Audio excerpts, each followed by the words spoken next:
Hey, everybody. Welcome to another episode of the Dark Art Society podcast. My guest today is Parker Winans, a.k.a. Scum Choir. He's an artist, a painter, a multidisciplinary artist, video dude. He's got really cool stuff. He kind of encapsulates the dark art ethos pretty well, and really funny guy, too.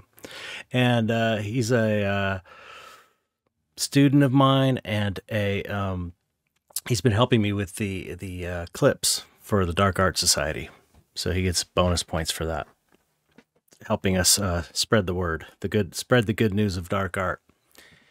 Anyway, we had a great conversation that's coming up. I know you will enjoy it. What's been going on here? I have been, let's see, I finally started designing paintings for my solo show, which is coming up in October 12th, called Life and Death at Copro Gallery, and I'm really excited about it. I'm doing some kind of different stuff than what I normally do, so can't wait to start painting for this show. But right now I'm in the design phase, so that's what I'm going to be working on for the rest of the year. I've also got things coming up, new releases.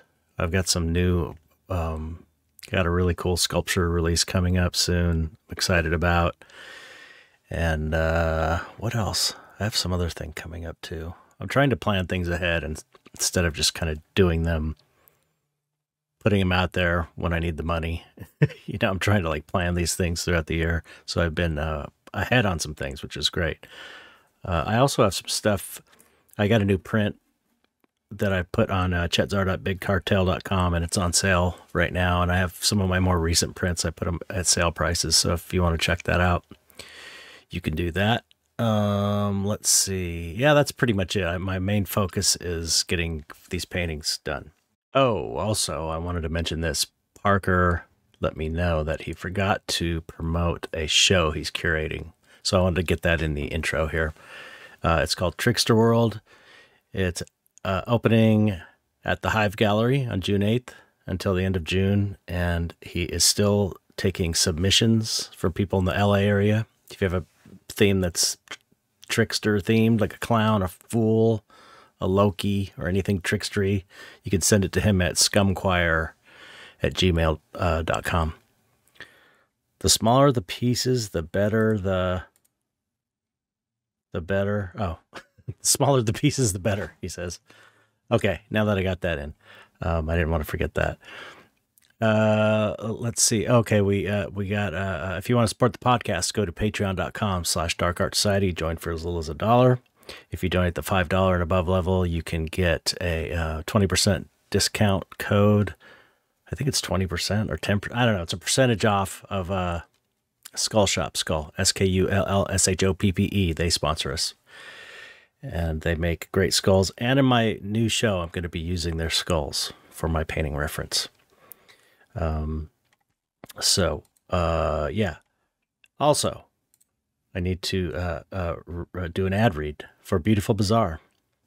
Entries are now open for the 2024 Beautiful Bazaar Art Prize. Through this international art prize, you can showcase your work on a global scale and win big with $65,000 in cash and prizes up for grabs.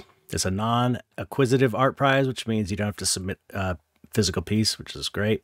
Instead, all you need to do is submit an image of the best work from your whole portfolio. It doesn't even matter if the work you enter is already sold.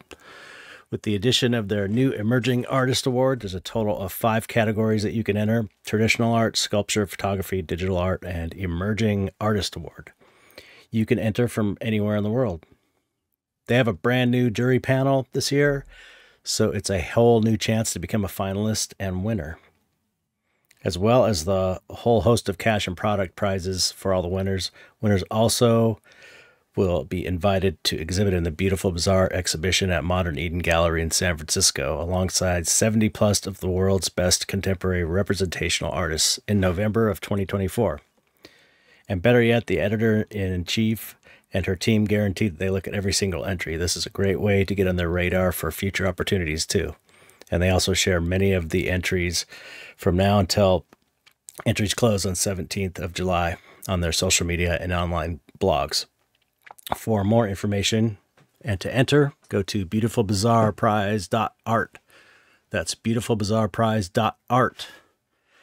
The Beautiful Bazaar Art Prize 2024 is sponsored by Busonium Gallery, Raymar Art Panels, 33 PA, Yasha Young Projects, hey Yasha, Bear Wolf Books, Modern Eden Gallery, Principal Gallery, Quarantine Events, Static Medium, Rosemary Brushes, Dardecor Paints, and X-Pen Drawing Tablets. Beautiful Bazaar is a great organization, a great magazine, and they are legit. I think that's it, right? That's everything. Let's just get on with the interview. I think I've said my piece. All right, here we go. My interview with Scum Choir. Hope you like it.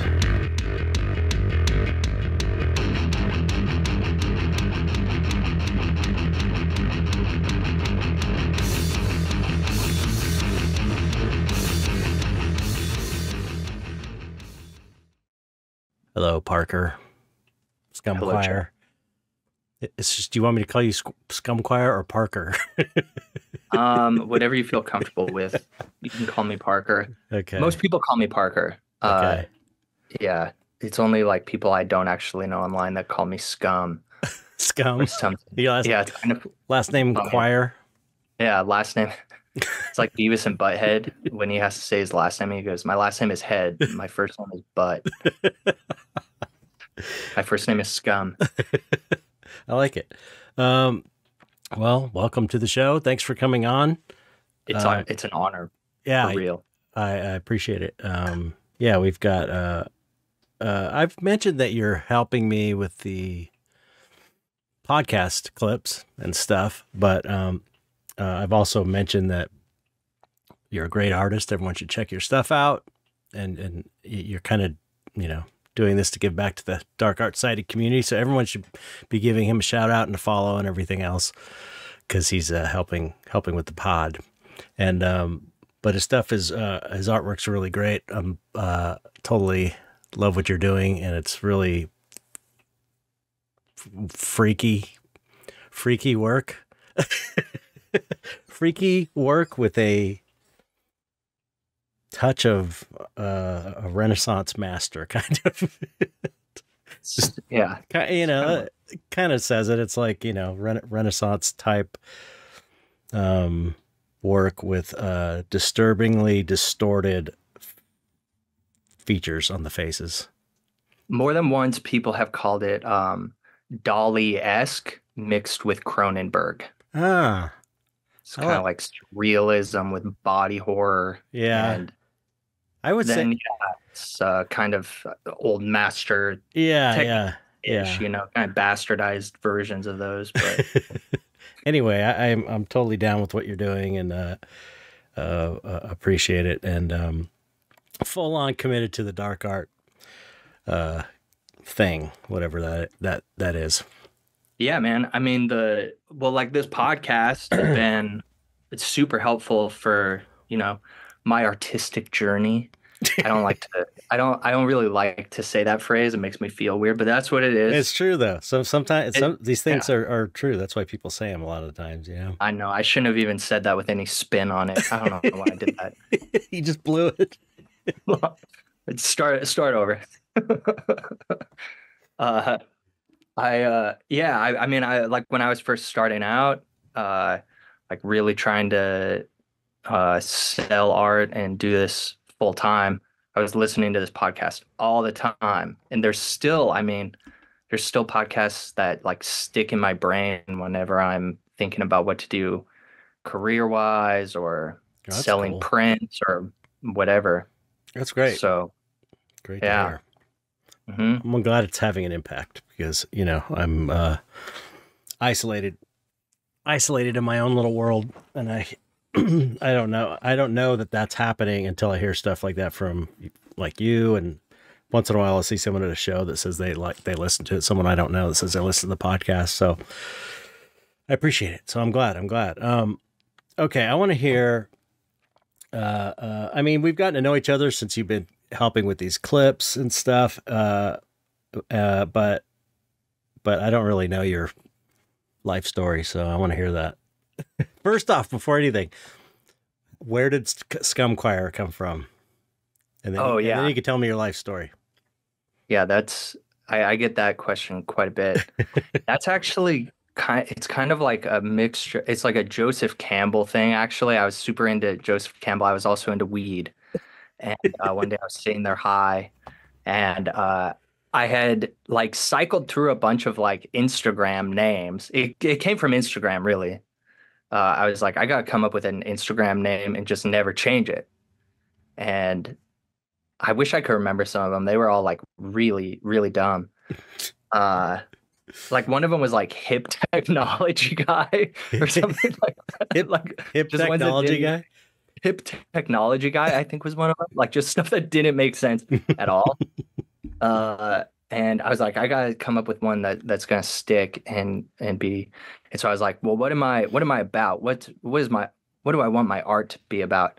This is like a long time. This is before I was even like really painting. I was doing more like mixed media stuff and Oh like wow.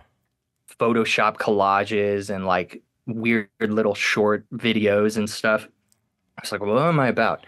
And then I was like, the Joseph Campbell thing was like talking about like the sacred and the profane and that type of thing. And so I was Mm. just coming up with two words that married those two things, like two opposites Hmm. that kind of sounded good to say. And so Scum Choir was born. Wow. Yeah, that's another thing. Okay, that's good. That's good to know.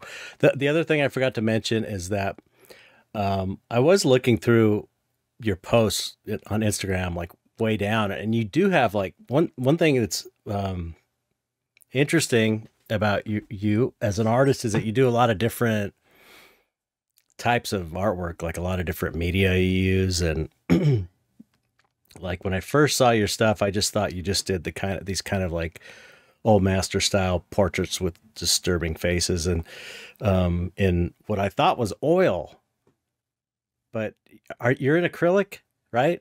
Yeah. Okay, Yeah. All so acrylic. yeah, and so but then I was looking, you have a lot of weird ink uh, now sculptural stuff, and but a lot of weird techniques like you know experimental, I guess I would say. You do a lot of Yeah. experimental type techniques with your work, so I think it's really interesting. And the video thing too. You're one of these artists who's embraced the video aspect of online promotion and stuff, which I'm sure we'll get into in your life story Yeah. because that was kind of, I know that was like a big turning point when some of your videos went crazy viral. Yeah. Anyway, so tell me the story. Tell me your life story. Come on. Uh, where should we start? I don't know. Uh, Were you a weird art kid when you were little? I was definitely a weird kid. I was more of like a troublemaker kid. Oh, And really? You're like a bad kid? yeah, yeah, I was just like, I mean, from a young age, like if you said don't do something, I would be like, I'm gonna do it. I always had that like just impulse to like push the Why do you think that is? I don't know, Is it man. just I mean, feel it's natural, or was it like some kind of reaction to a situation you were in, or? I situation, I think it's situational, but I think it's also like I don't know. I think that there's something like in my DNA that's just like doesn't want to be told what to do. Mhm. Um, and like I see it in my like some of my uncles and stuff. Mhm. And like if we're I don't know, if we're like out somewhere eating and there's something on the menu, they'll like look for like a loophole to like order these two things that aren't supposed to go together. And if they're not allowed to, they'll like pull the Jack Nicholson from Five Easy Pieces or something, you know? And Oh yeah, yeah, yeah. With he's like, the toast and the eggs and the yeah, the yeah, toast and the yeah. eggs, and I can't remember the exact order. My brain is frazzled right now, but yeah, people look up Five Easy Pieces, and that's I just saw that clip for the first time. I don't know, a week ago. I saw that clip for the first time a couple months ago, I think. It was when the season finale of Curb was coming, but then they mentioned Okay. Curb, and it was like it's like Oh, the same day that it happened. It was one of those things where I've never right. heard of it, but suddenly it's everywhere. Yeah, yeah, yeah. Okay. So Anyways, sorry. so I think that's just like I don't know. I think it's just I'm predisposed to break the rules, and then like You're a I think that born that way natural we too. born Yeah, rebel. natural, yeah, natural troublemaker. Like okay, and I was also like raised in a pretty religious house, Hmm. and so I like naturally like rebelled against that as well.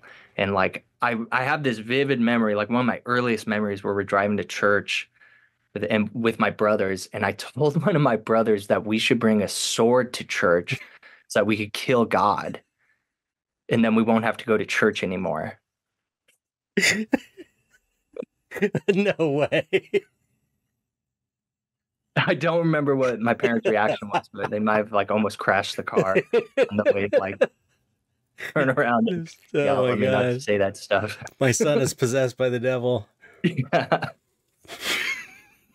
Uh, but yeah, I was like at church, I was always getting kicked out of like the Sunday school.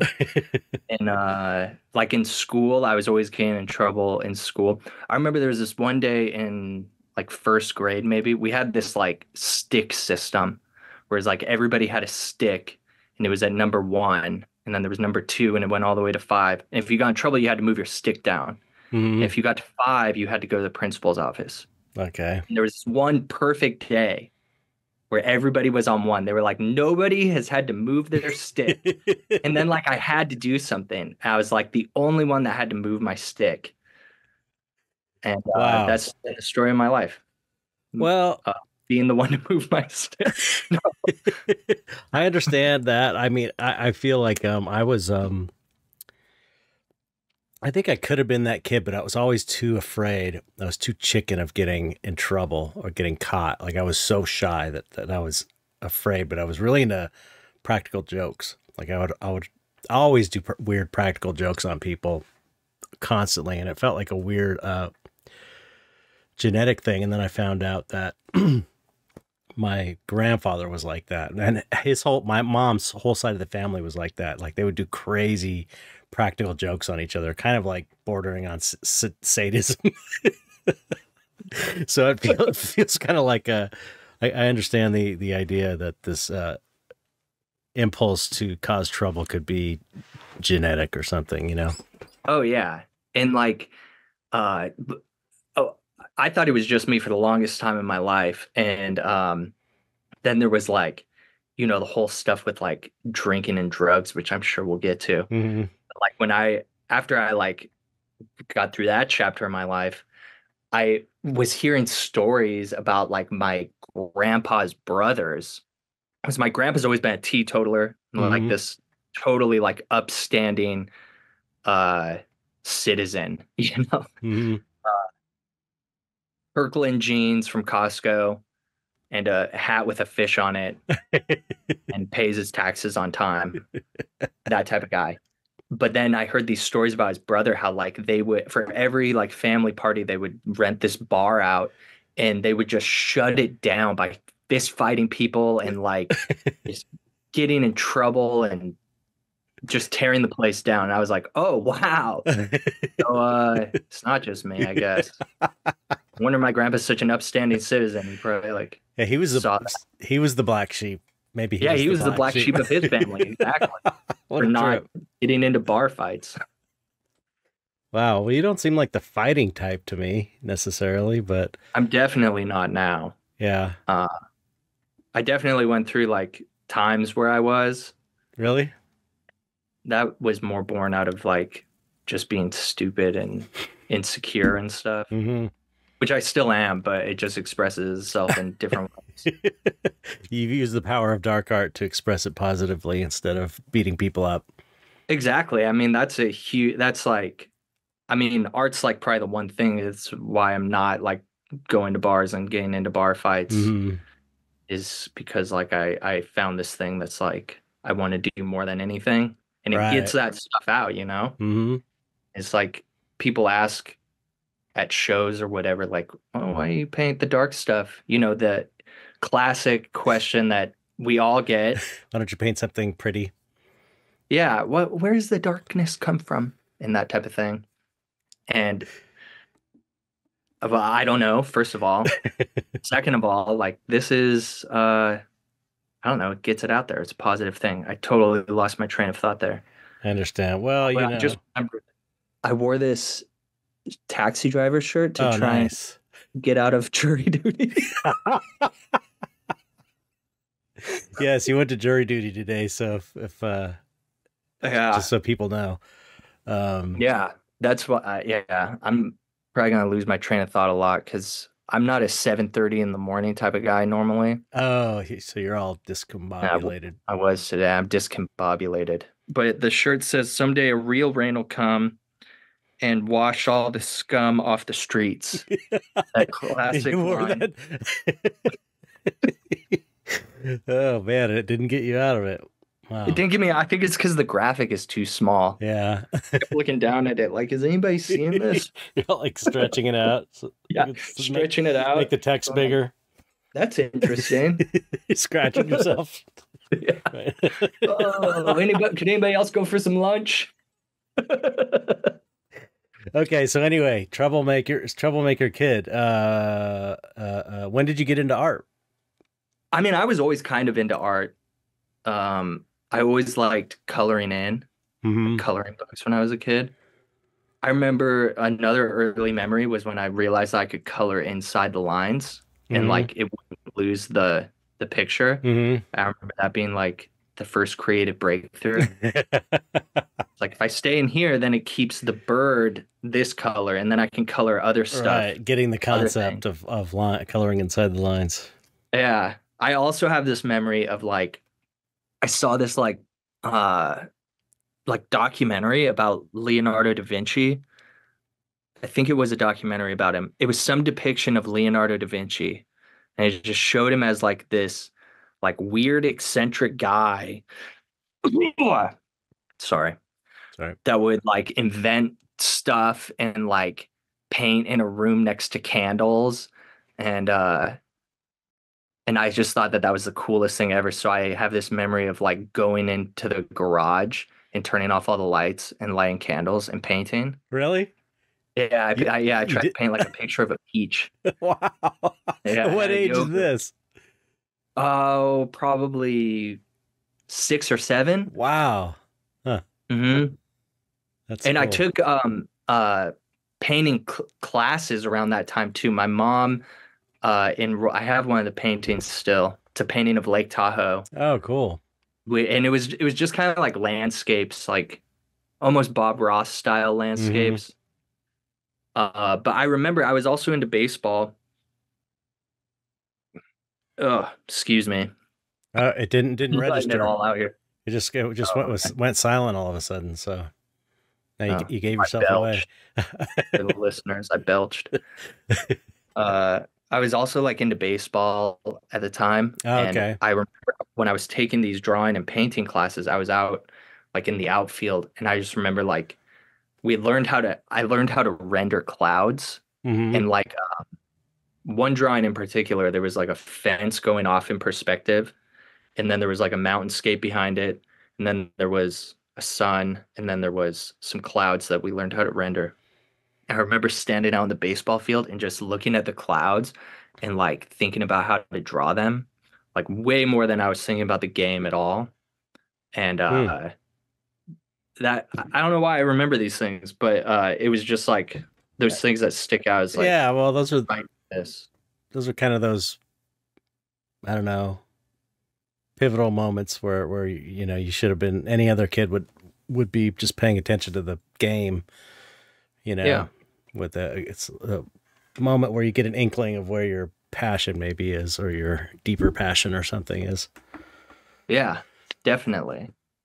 And that from then on, it just kind of like stuck. And I was always draw. I got really into skateboarding, but I would always like draw the graphics from the skateboards. Mm-hmm. I grew up in the 90s, which was a great time for skateboarding graphics and cartoons. Mm-hmm. So I was very influenced by like all that stuff. And I would try and draw that stuff. And I wanted to draw things that would make my friends laugh. And that lasted all the way through high school. I discovered death metal in high school, which leads you to a whole bunch of really cool artists. Mm-hmm. Um, Vince Locke. Mm-hmm. Uh, those Cannibal Corpse album covers. I I gotta remember get thinking, him on. I keep meaning to. I think I'm on his Patreon. Um, I think, but I've been meaning to get him on for a long time. He's one of those guys that he's kind of legendary, though. oh, totally, totally.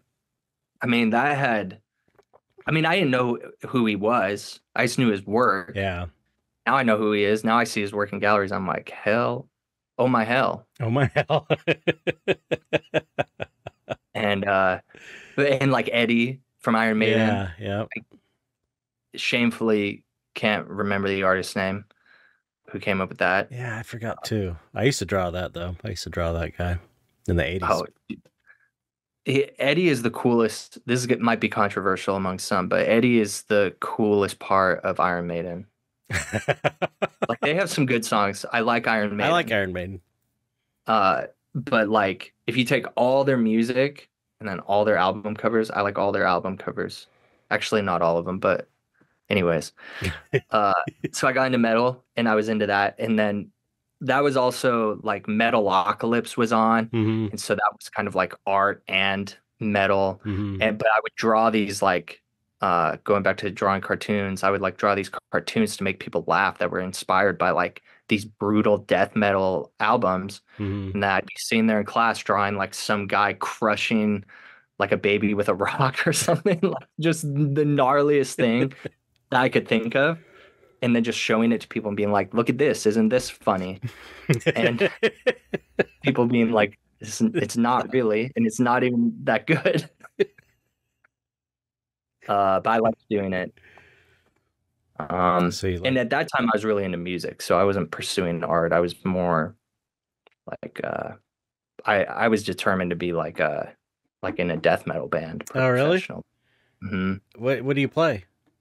I play guitar, Oh, uh, and I almost said I could play drums. I can't play drums. I can play a little bit of keyboards though. I know a little bit of piano. hmm. What kind of And guitar do you have? Or what kind of guitar do you I like? I actually like more acoustic now. A few months ago, I actually got a nylon string. Oh, yeah. I got obsessed with like classical guitar. I It's love just that. like the coolest sound and I know. it I feels love that. so good. And I got one, I recently, or not recently. No, it wasn't recently at all. It was like 6 years ago. But I hadn't played my guitars forever. And, some friend of mine online told me, hey, if you go to the Salvation Army online, they auction all this crap off, and there was all these nylon string guitars for like $15 and $20 and wow, $30, and so I was like, oh man. So I got a nylon string, and it's really a great guitar. It sounds excellent, the intonation's good and everything, but dude, they're such a nice feel, you yeah, know? it's great, and you don't have to push the strings so hard like on steel string. Well, Yeah. what kind of electric guitar did you play? I Were you like played one a of those Jackson, the Jackson? like Randy Rhodes, uh, black. I had like a bracelet at one point that had these skulls on it. Um, Someone had given it to me, but like the elastic broke, and so I just had all these little teeny skulls, and I put them on all the strings above like the neck or on the yeah, And whatever that, above the fretboard. mm. And yeah, so I had a Jackson with some skulls on it, and like I've had a Cannibal Corpse sticker on it too. Wow. A big old coffin case. I had a coffin case for it, and but like the Jackson Randy Rhodes is like a really awkward shaped guitar. It's got Mhm. like this huge spike at the bottom, so I had to get a bass coffin case for it, and I'd be walking around with this giant coffin, and people would be like, "What? What is in that? A cello?" I'd be like, "No, it's my guitar." Uh, yeah, that was a good. I also had the Dimebag Darrell Dean, like the Hmm. beginner version of that. That was my favorite electric guitar. Uh, that one just sounded so good, and I miss it. I miss Yeah. it every day. What kind But of? yeah, now I like to I have my nylon string and I like to like tune it down to like some weird open tuning Huh. and just like, kind of strum it all weird, and it's very relaxing Yeah. after a long day of rocking It's a long and day, pain. jury duty. After a long day of jury duty, yeah. Okay, so you were pursuing that. Like, did you tour or anything, or you know? No, I didn't get that far. Okay. I pursued a lot and I haven't gotten far with many of them. I just like wanted to do it. Um, and then like my senior year of high school, my family moved down here to LA and Oh, where were you from? Where were you born? Or Nevada, Nevada. Okay. Minden, Nevada, a little town outside of Reno, at the base of the Sierra Nevada mountains. Mm-hmm. Really beautiful place. Hmm. Kind of a weird place to grow up, kind of a great place to grow up. Mixed bag for sure. Yeah. But I always grew up coming down to LA because I always had my grandparents lived here. I had other relatives that lived here. So we'd always come down for vacations and I loved it. Like I remember being a little kid and like driving down to LA. It's awesome because you're going from like the middle of nowhere where I lived, and then you're just driving through nothing, the Hmm. Mojave Desert, and like there's just nothing but sand and rocks. Yeah. And then all of a sudden, like you're in this giant concrete jungle with like graffiti everywhere and like helicopters flying, there's smog and just like so dense and so many people. I remember loving that when I was a kid. Like, Wow. oh, this Okay. is amazing. And so when we moved here, it's kind of like a mixed thing because I was leaving my friends, but I was also like going to Los Angeles. What age did you move here? I was Oh. 17 Oh. So okay. Wow. Damn. You had to and make all new I friends at 17. oh man, it was like one of those weird things where it was like, is it even worth it to make new friends? I did, but I'm not super close to any of the new friends that I made when I moved. Yeah. Uh yeah, I don't even know if I think I'm in contact with a few of them every once in a while, but I'm way more in contact with my friends that I grew up with in Nevada. Hmm. And it was like, and so this ties into another band thing and another kind of dark art thing. So I was in a band when I was living in Nevada, and then I moved down here, and I was still trying to make it work, and I was trying to like find musicians here to like do something with, and it's hard when you're 17 and you don't know anybody. Hmm. Um, and like the vocalist of the band that I was in Nevada committed suicide. And so it was Oh like, shit. oh, it just like turned my world upside. And it was like I was going through this weird, depressed, awful, aggressive stage of my life in Nevada anyways. Hmm. And then when we moved down here, like it really like gave my life kind of a new perspective and like Hmm. things don't have to be that bleak. Hmm. And so when that happened, it just kind of like spiraled me back into like that mode a little bit. And so I kept trying to make the music too, and that didn't work out. Oh, but that kind of ties into the dark art because when I moved down here, the nice thing about, here as opposed to the middle of nowhere where I'm from is that there's all sorts of different types of like schools and stuff that you can go to. Hmm. So I didn't just have to go to whatever school was close to me. I ended up going to this continuation school for people who aren't from California. That's like the school where you go if you're like a kid that's struggling with school, Hmm. where like a lot of the kids in my school were like on probation and stuff. Wow. But the focus of it was art. So it was like, Oh, that's cool. yeah. So and because I was coming from Nevada, this is kind of in the weeds, but like the Nevada had really strict like testing and stuff. So it was just the schooling was like super rigid, like one way in these things, you take these tests. Down here, by the time I got in there, I was like I was in like the like remedial classes and everything I was in. And by the time I came down here, I like tested out of a lot of the classes I had to take. And so I basically only took art classes my senior year. Wow. That sounds Uh, amazing. it was pretty amazing. And so yeah, I did a lot of art my senior year about a lot of dark art Hmm.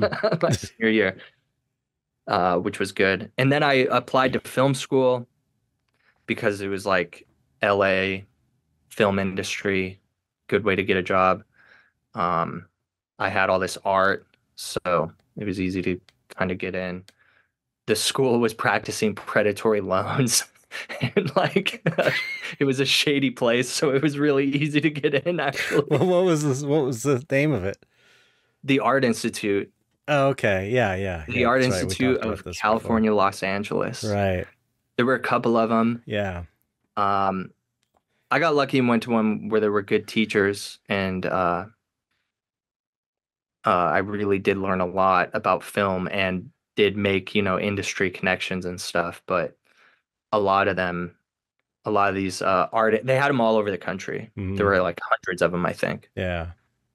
or dozens of them. I don't know, numbers, A lot of them. millions of them. There's one on every block. Uh, and yeah, a lot of them were way worse than the one that I went to, but it was like just like corruption and uh, all the way down. People should look into it. I don't know enough of the details. I just know that it was like they're practicing predatory loans, and so Wow. people like me got in. I, I was hanging out with some of my friends from the school from college the other day, and we were all talking about how when we learned that we all felt a little bad about ourselves because we're like, oh man, we were like the ones that fell for it. Yeah. Like I thought we were special. Told us we were special. So did you like ever make any films or anything in school or any? Oh yeah. Oh yeah. Yeah. I mean, that was what was great about it as a film school was like that was the whole thing. That was the every single quarter. It was like every class, almost every class, you're making a film for Yeah. that class. What were you shooting in? Was it like because I keep thinking like every time I talk to a guest that's younger than me, I always like think of because like 18 for me was 1986. So it's like, Okay. we're talking like, there wasn't digital anything back then. So, I mean, were you guys shooting in digital for your It was films? digital. It was still on tape though. It's Okay. like my first video class. We were shooting on tape and we were learning to transfer them on tape decks. Okay. Uh, Okay.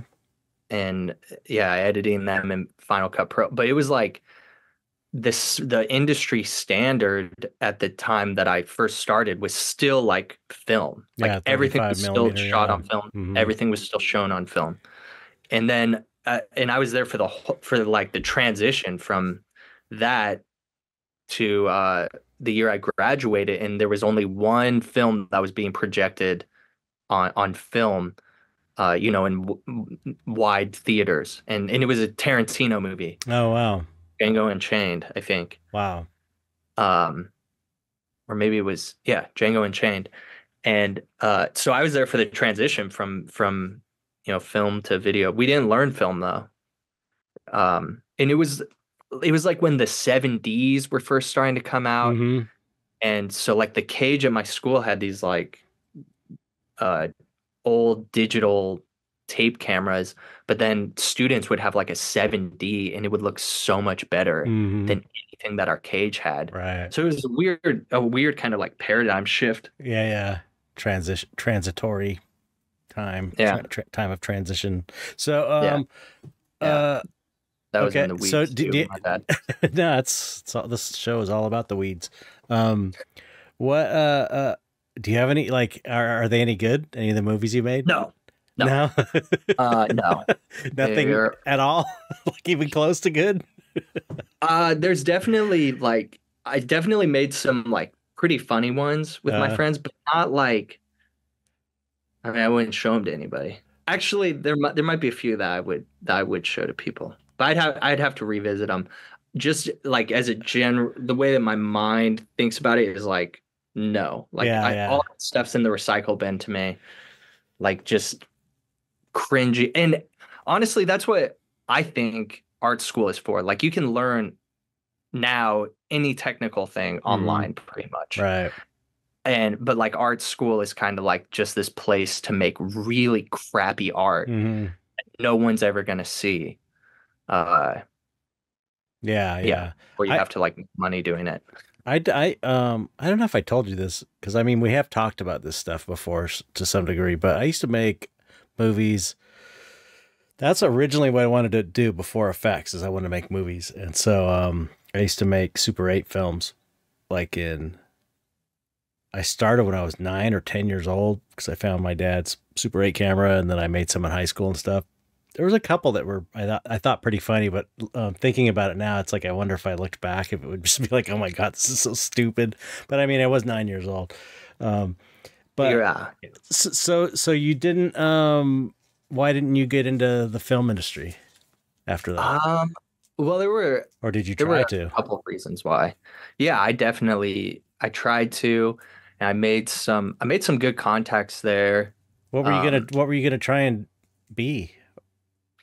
well, I've always been into post-production stuff. Mm-hmm. And so something in editing, sort of towards the end of my film career, I discovered how much I loved sound design, but I didn't like really explore it too much. But I really love that aspect of it. Just everything about post. Mm-hmm. I hate being on set. Yeah. I don't like camera stuff.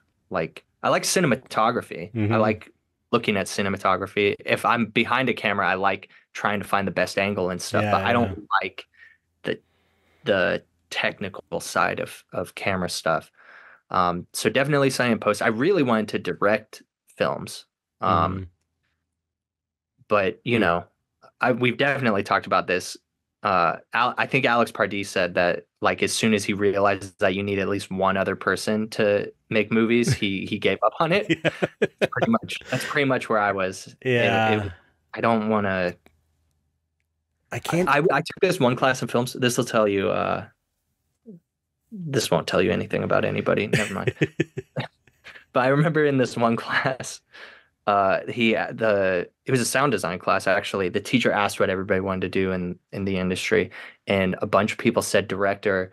And when he asked why, they said because they wanted to tell people what to do. I don't. I It's was like, like I don't. That's fun. That I don't. I don't want to be in a position to tell people what to do. It's like if I ever, sometimes I have to because of my business, and it's like I don't like it. I don't like yeah, it. I just want to be alone and do my thing.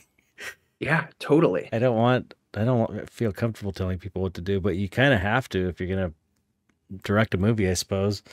totally, totally. So yeah, I Yeah, don't. How would you even be a director nowadays? How would you even do it? It's like you it make a seems film. impossible. You have to like somehow make a movie that's kind of good. I guess, you have to Yeah, get some money together and get a bunch of people and make something that's kind of good, pretty much. Yeah. and that's I mean, hard. basically, yeah, you just well, part of the problem is that there's so many films being made. Yeah. So s- I that's like the number one barrier to entry because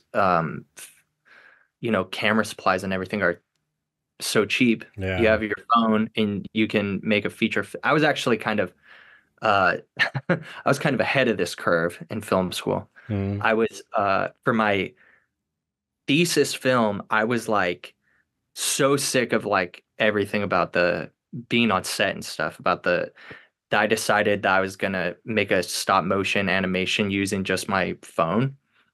And I remember there were like certain people in the class that were like spending just thousands of dollars renting cameras.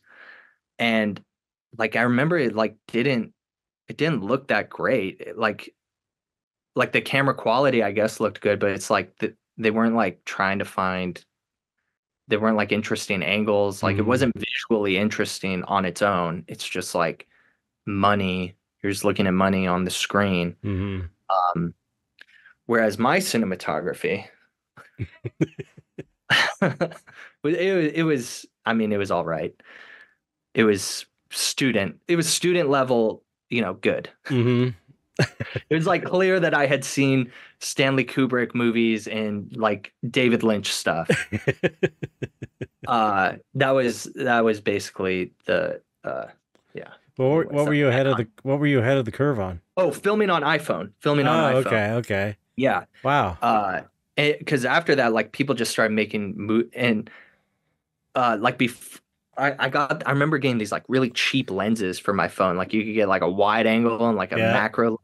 And now like you can get really nice lenses for your phone. Uh-huh. Uh, I just got these like dirt cheap ones. Like one of them was 5 cents, I think. And it was just like a magnet and it stuck onto the Wow. to the loop around the lens. Um, but anyways, yeah, so that's how you get into making a film now is you just make Yeah. a film and then I guess festivals, there's probably better ways to do it through online, Social media, YouTube and stuff. social media, YouTube. Um, I don't yeah, know. I, It I doesn't. wouldn't know. I guess my point is just it seems kind of impossible to Yeah, do. But I mean, people will do it. People have I done mean, it. painting is impossible too. That's Like true. That's true. Yeah, it's the probably thing for me, like for painting and drawing and just like the type of art that we do is I like that I could sit down in a day and by the end of the day I have the whole thing done. right. I could, I mean, like You're not relying on other people, now you it's know. ta yeah, now it's taking me a little bit longer to finish a piece, but like you don't have to rely on anybody else and you can finish it up. That's the other good thing about because I was trying to be in a band for 10 years, I think, trying to make it, and one of the things that appealed to me about painting was just not relying on other people at all. You know, you don't have to. It's not a democracy, and you have to take everyone's opinions. It's just like you are the king of your domain, and you just make what you want to make. And Yeah. you know, I like that aspect of it. So Yeah. okay, so then what? Then what? You're not painting yet. Okay, so film school, film industry, I said, Actually, it was a couple more things. I got one morning, I had gone through like this bad breakup, Mm-hmm. and so I was depressed. I was also drinking a lot at the time. Mm-hmm. And one morning I woke up and I had this like sharp pain in my foot. And it was kind of small, but then like throughout the day, I just felt it like getting worse and worse. And like by the next day, like I couldn't move my leg. Oh my God. Yeah, it was just like debilitating pain. And it started like spreading through my arms and like it was like a nightmare. So what? I basically had to like just lay in bed and like just hope that it would go away. You didn't go to the doctor or I anything? went to the doctor, I got blood work done, and it was like they were like, we don't know. They were Really? pretty sure that was some form of like arthritis. But What? like nothing was confirmed about it, you That's know? so weird. It was so weird. And it was like a month where I couldn't do anything. Whoa. And it was just all my joints. That's why they thought that it was, That's so arthritis. They tested me strange. for like autoimmune diseases, like lupus. I took a lupus test.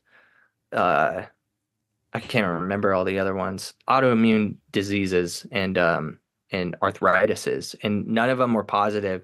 And they said that doesn't mean that it's not one of these. It just means it's like okay, whatever. I'm just That's gonna. crazy. But yeah, it was gnarly. It was super intense pain.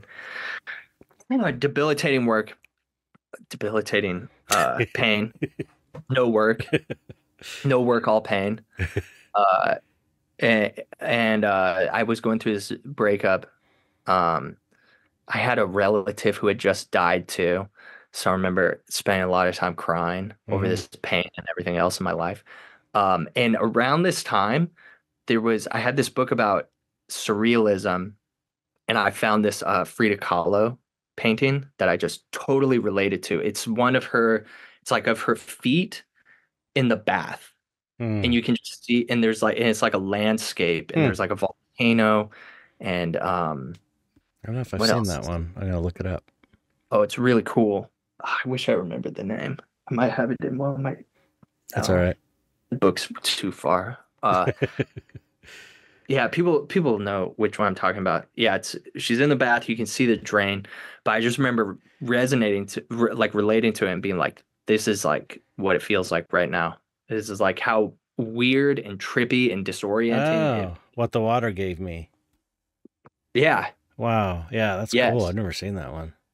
Wow. that's the Awesome. And so I related to that art, and then I started looking more into Frida Kahlo to look at more of her other art, and then I learned about her too and how she like was painting that because she was bedridden Right. from all the pain that she was in from her life, and I just remember thinking like I like that was it wasn't like Frida Kahlo and now I'm gonna start painting. It was kind of like already starting, but I just remember like really resonating with that idea of like you can it's easier to paint than to make movies or anything else and also it was just like an existential wake up, like I if I want to like make art, I have to like make art every day and like I'm not doing that Hmm. and and there was something about like the shortness of life and like that was Yeah. another thing the pain was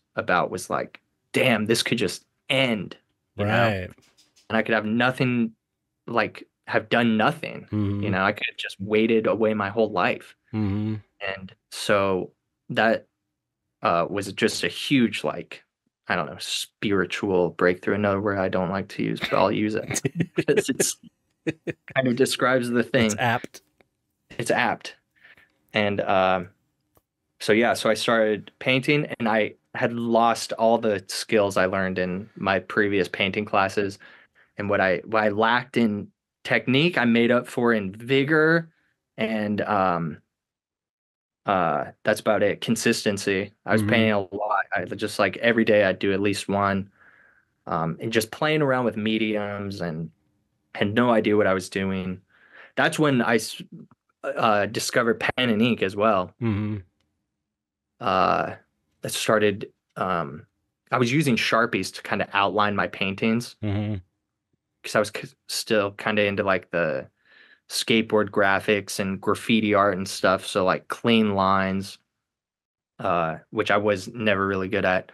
But somebody recommended that I try Pitt pens instead of Sharpies because it's not gonna degrade. And so I started doing that, and I just loved it. I love pen and ink. I love the like just the energy that you can get from a pen and ink drawing. Yeah.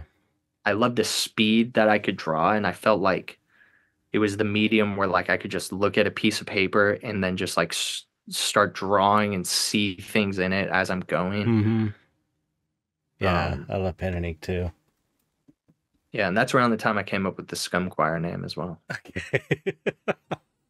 So how did you, I mean, at this point, you didn't have like a bunch of favorite artists that you were kind of following and stuff? Were you just starting to learn about artists? I mean, I imagine there's like this whole world of artists from the surrealists and even before that to like modern day people like Frazetta and all these artists and Beksinski and Giger and all this stuff. I mean, I'm sure. How did this world open up to you? Did you start kind of looking around and Dude, randomly. I mean, my blind spots are weird and like my blind spots are like as eccentric as my tastes in art. Like I knew the surrealists. I had learned about like Dali. I knew Dali. I knew Magritte mm, and I always liked surrealism. I like when I learned about that in high school, I remember thinking like, wow, art can be like weird and trippy and like in a museum. Mm-hmm. Um, it just made sense to me. Oh, Yeah. another one, another big one. My sister was a foreign exchange student in Spain, Oh, wow. and we went to visit her. We got lucky and got to go visit her, and I got lucky and got to go to the Prado Museum in Madrid, Mm-hmm. which is where they have like the Garden of Earthly Delights. Oh, I didn't get wow. to see the Garden of Earthly Delights. They like only open it every once in a while. Mm-hmm. And I didn't know what it was back then. Otherwise, I would have sought it out. But they also have a lot of Goya's work, his Mm-hmm. dark Oh, work. right. Yeah, yeah. And so somewhere there's a picture of me in like an Ozfest shirt or something, just standing in front of like that Saturn devouring his sun and like just stoked because I was like, this is from the 1800s. I I know, was it's like, crazy. you could be like, art can be heavy and badass. Yeah, yeah. It's art can be Um, metal, even back in the 1800s. How big is that painting? it's like, I mean, my memory of it now is like, I basically don't remember it, but I think it's like, I don't know, I'd be guessing. It's like 24 by 36 in that Okay. range, I want to say. Okay. That's kind of what I I haven't even seen the photo of me in front of it in a while, but I don't know. People who know it are probably like, you idiot. Yeah, it's like this big. It's definitely not this big. It's definitely a bigger one. But yeah, it's cool. So Wow. I knew like those artists, and then like the art. So I knew that David Lynch was an artist Mm-hmm. because I was a fan of his films, and then through that I started looking at his art, and I thought his art was cool and Mm-hmm. weird Yeah, and super weird. um, abstract. And I've always liked abstract, even like some abstract expressionist art Mm. too. Uh, I don't know. I just So think you have it's yeah, so what were the artists what were the artists that started okay. influencing you? At that time, it was David Lynch, Ed Templeton, Mm-hmm. who was you know him. Mm-hmm. Yeah. Uh, I knew him from my skateboarding days. There was who else? Neckface. Do you know Oh yeah. Neckface? Mm-hmm. Yeah. Uh, The graffiti guy. yeah, the graffiti dude. Uh,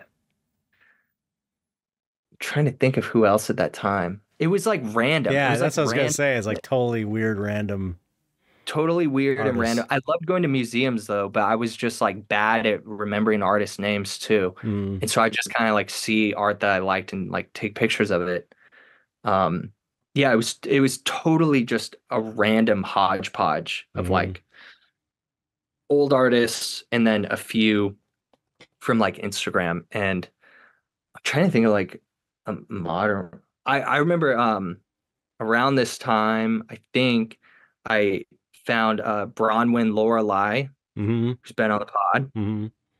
And I loved her pen and ink work and uh, just that weirdness of it. Yeah, Uh, totally disturbing. I could see where you would resonate with that. It's like so oh disturbing. yeah, oh yeah, yeah. I still love it. Uh, it's hard for me to remember who all on Instagram back then too, or like Yeah, because we're talking what's it? like what year are we talking now? This is like 2014 probably because I Wow. discovered I had been oh Ralph Steadman was a big Oh one. I yeah. love Ralph Mm-hmm. Steadman. Uh I didn't know Giger for a while. Like I didn't know dark art for a long time. Hmm. That's basically like I didn't know that there was this movement. I didn't know who Giger was. I didn't know Beksinski.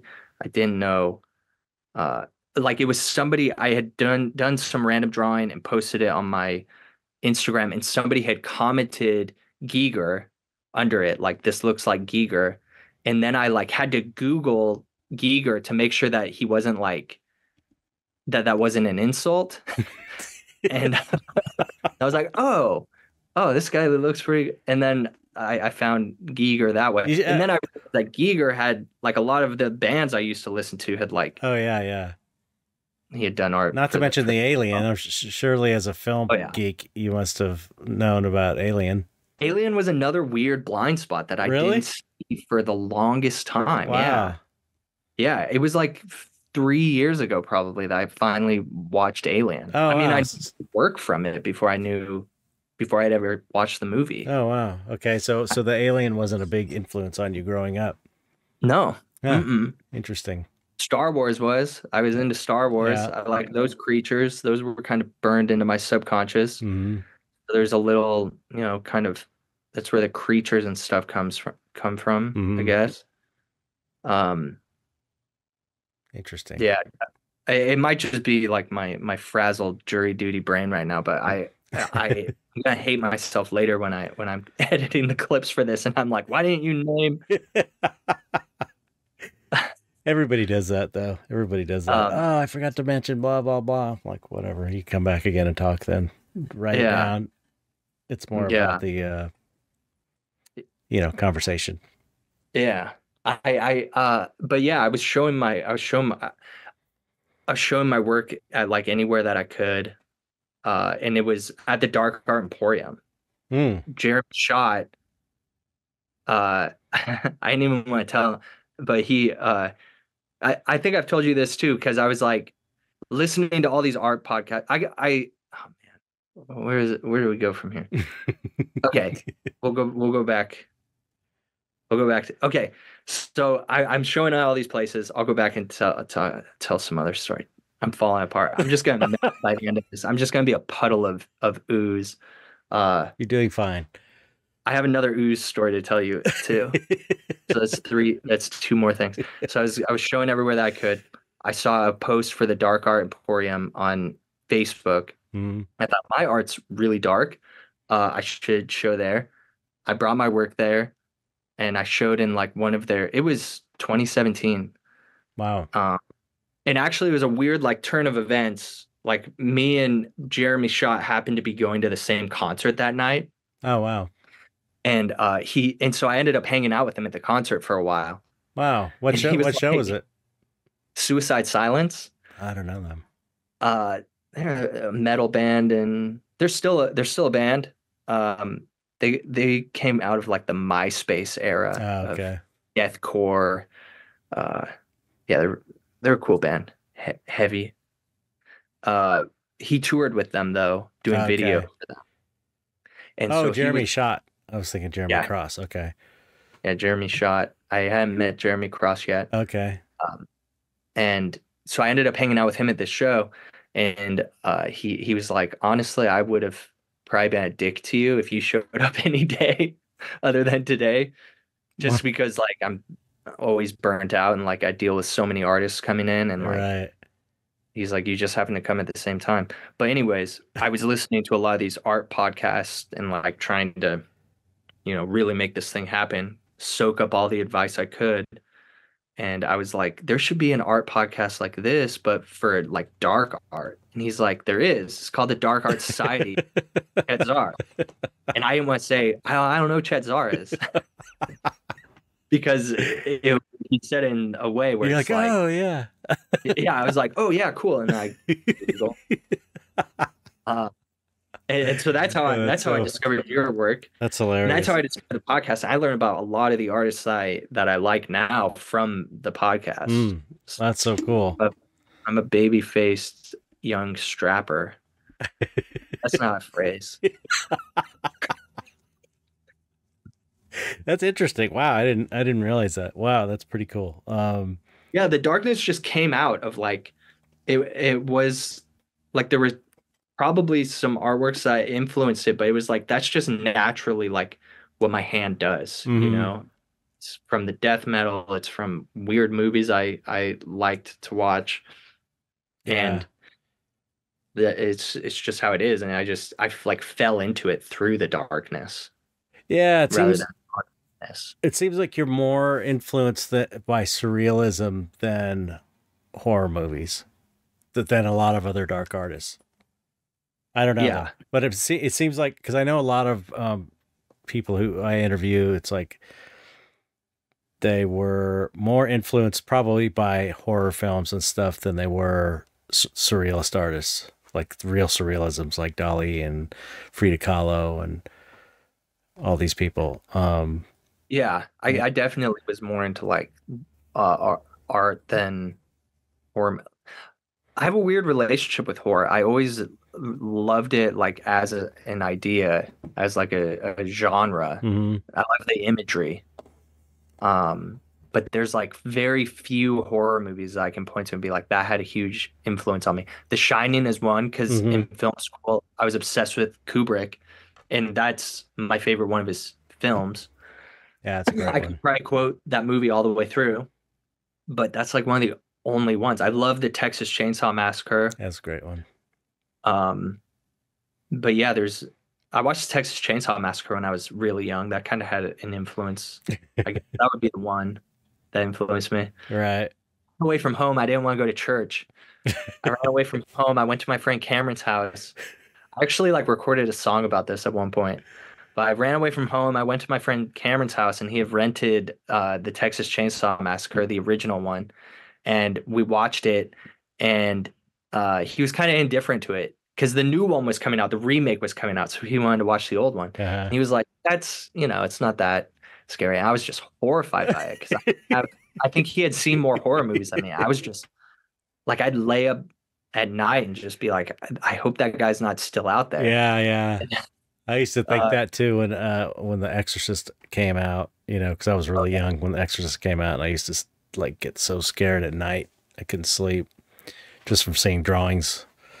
Well, here, one that same friend, my friend Cameron, shout out, Big Chocolate, shout out Disfiguring the Goddess. He's also a musician. Uh, I just did an album cover for him. Uh, Ah, that's the one with the lady with the yeah, branches. that's a great painting. Yeah, he's one of my oldest friends, but he told me the plot of The Omen when I was a kid, Hmm. and it scared me really bad. That's how it is. So much that like by the time I finally saw it, I was like, "Oh, that's not." There's just like something in his voice when he told me it, like when That's he but told me about the lady on the building saying that's it's all for you, Damien. yeah, Just yeah, yeah. That's oh, how and then what? that's how it is when you're a kid though. Like you hear Yeah. stories because I remember when I was a kid, Taxi Driver. Did you hear this story? Me talk about Taxi Driver before? Uh-uh. Because okay, so like the two movies I remember hearing about as like a little kid. So what year did Taxi Driver come out? Do you know? I think 76. So I was 9 or 6 or 10 or something or 11 or I don't know, somewhere around there, young enough to where um I was, you're still like a little kid kind of. And I remember hearing about Texas Chainsaw Massacre and Taxi Driver from different, like the older kids talking about it, and the way that, all the scary stuff gets passed on secondhand. And by the time it gets to you, Taxi Driver was, yeah, some kid, I remember some kid telling me and having I had this vivid picture of it, which is so much worse than the actual movie, which is really violent at the end. Um, he takes a guy, this guy takes a gun and then he shoots his hand off. And then he takes the gun and he blows the guy's head off. And then it's just a stump. And then he blows the stump off. Just like it's a stupid thing a kid would think. Like he shot his neck stump off. Like that was worse than shooting the head off. And so I had this vision of like really what ended up being Dawn of the Dead's head explosion scene. It kind of looked like that in my mind before I had seen that. Have you seen that? You've seen Dawn of the Dead, the original one from 70. I in college and I was probably high. You gotta see it. It's got a shocking head explosion in the very beginning. But Oh, wait, I know the head explosion you're yeah, talking yeah, about. yeah. It's great. You're Um, imagining that in Taxi Driver yeah, yeah. That's kind of at what I the end. imagined. Yeah, yeah. The way it was described to me. But I have a visual concrete, like a concrete wall and a guy shooting a head and exploding and then shooting his neck and shooting his hand off. And then Texas Chainsaw was like,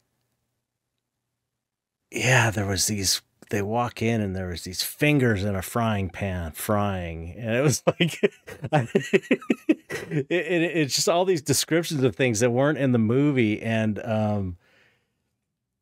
just like, it's way worse than when you're a kid, you can imagine things so much worse than they are in a weird way that really resonates with you on a deep level, I think, Totally. you know? Totally. I mean, that's like this, like the storytelling impulse is like so deep in us Mm-hmm.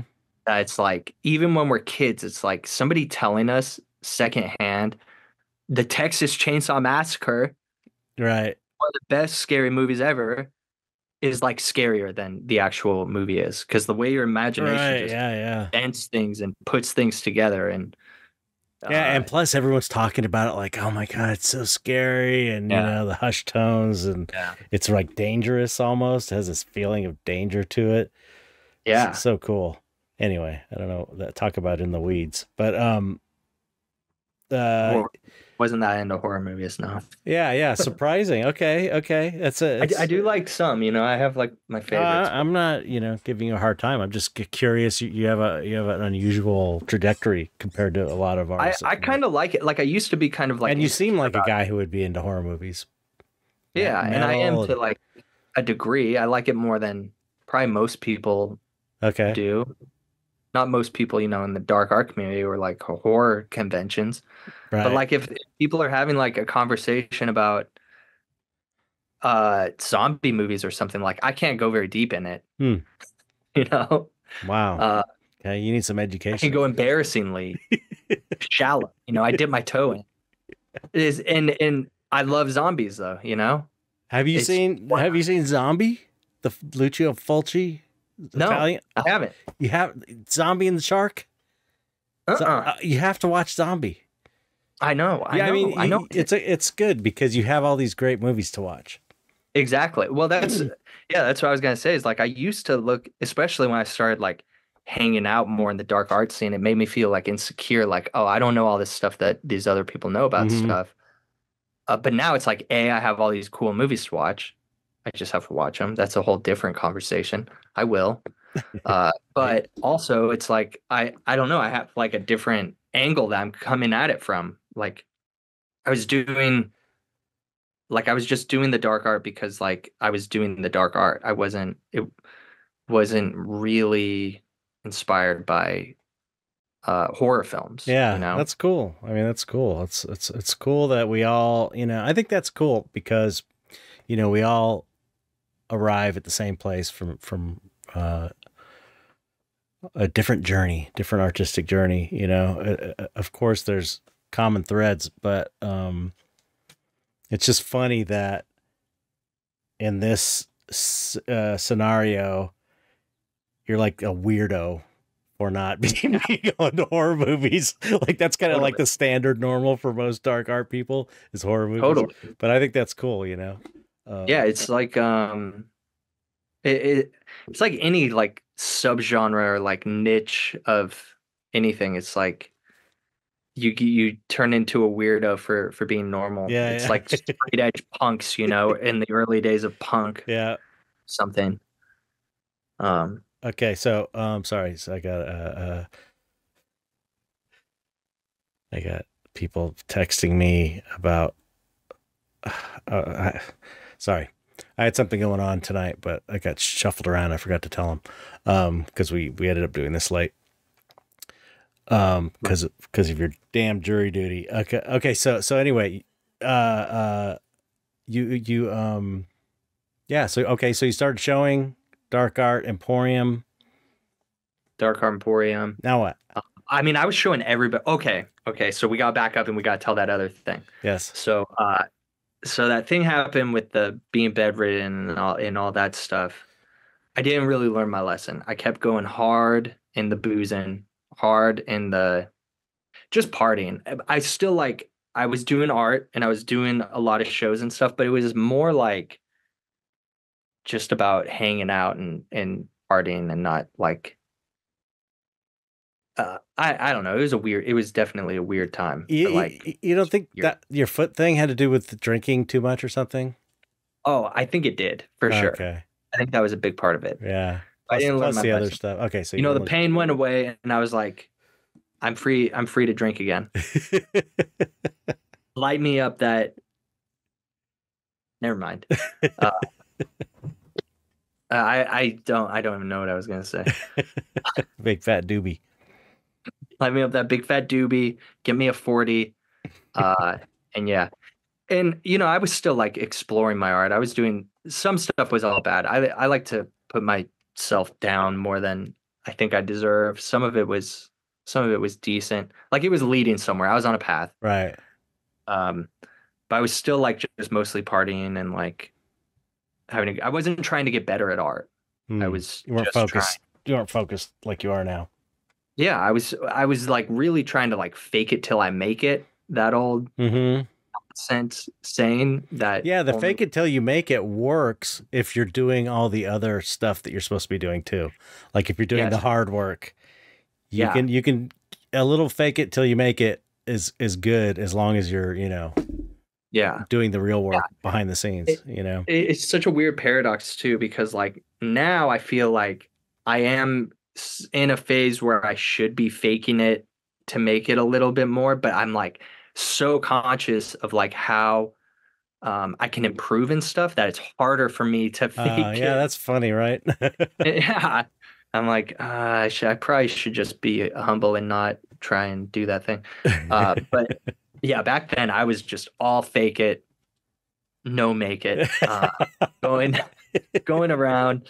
I was like cashing in on like my I'm an artist card. I was like, I'm an artist, like trying to get chicks and stuff, Yeah, yeah. and just being an idiot. And one thing led to another, and I just like I just had this like I went to this Thanksgiving dinner with my family, and my grandma was there, and she had Alzheimer's, Hmm. and um I'd been seeing a counselor because the drinking was so bad that I was like, I need help not doing this, or Wow. like, yeah, because I mean, I had this job, and I woke up. I would like I went out partying one time, and I woke up like in my car and the windows were down, and like my phone was gone, Oh my God. battery was dead, and That's and terrible. I was I had a job, and I realized that I was like 2 hours late at the car shop when I saw a clock for the first time that day. I was like, oh, Wow. it's like 3 in the afternoon. I was supposed to be at work a long time ago. Oh my And it was God. just like stupid stuff like that. Like just That's out of control. out of control, out of control. And so after one such night like that, I just randomly like Googled on psychology today therapists for drinking. Wow. And I started meeting with this guy and talking through it. And then I went to this Thanksgiving dinner with my family in Nevada, back where I grew up. It was like kind of full circle going back there.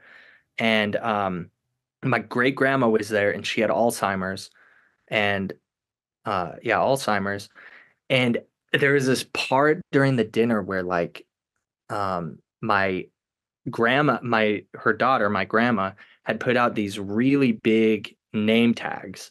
And at a certain point I realized like, oh, she put these out so that her mom can like interact with us and know our names Oh because she wow.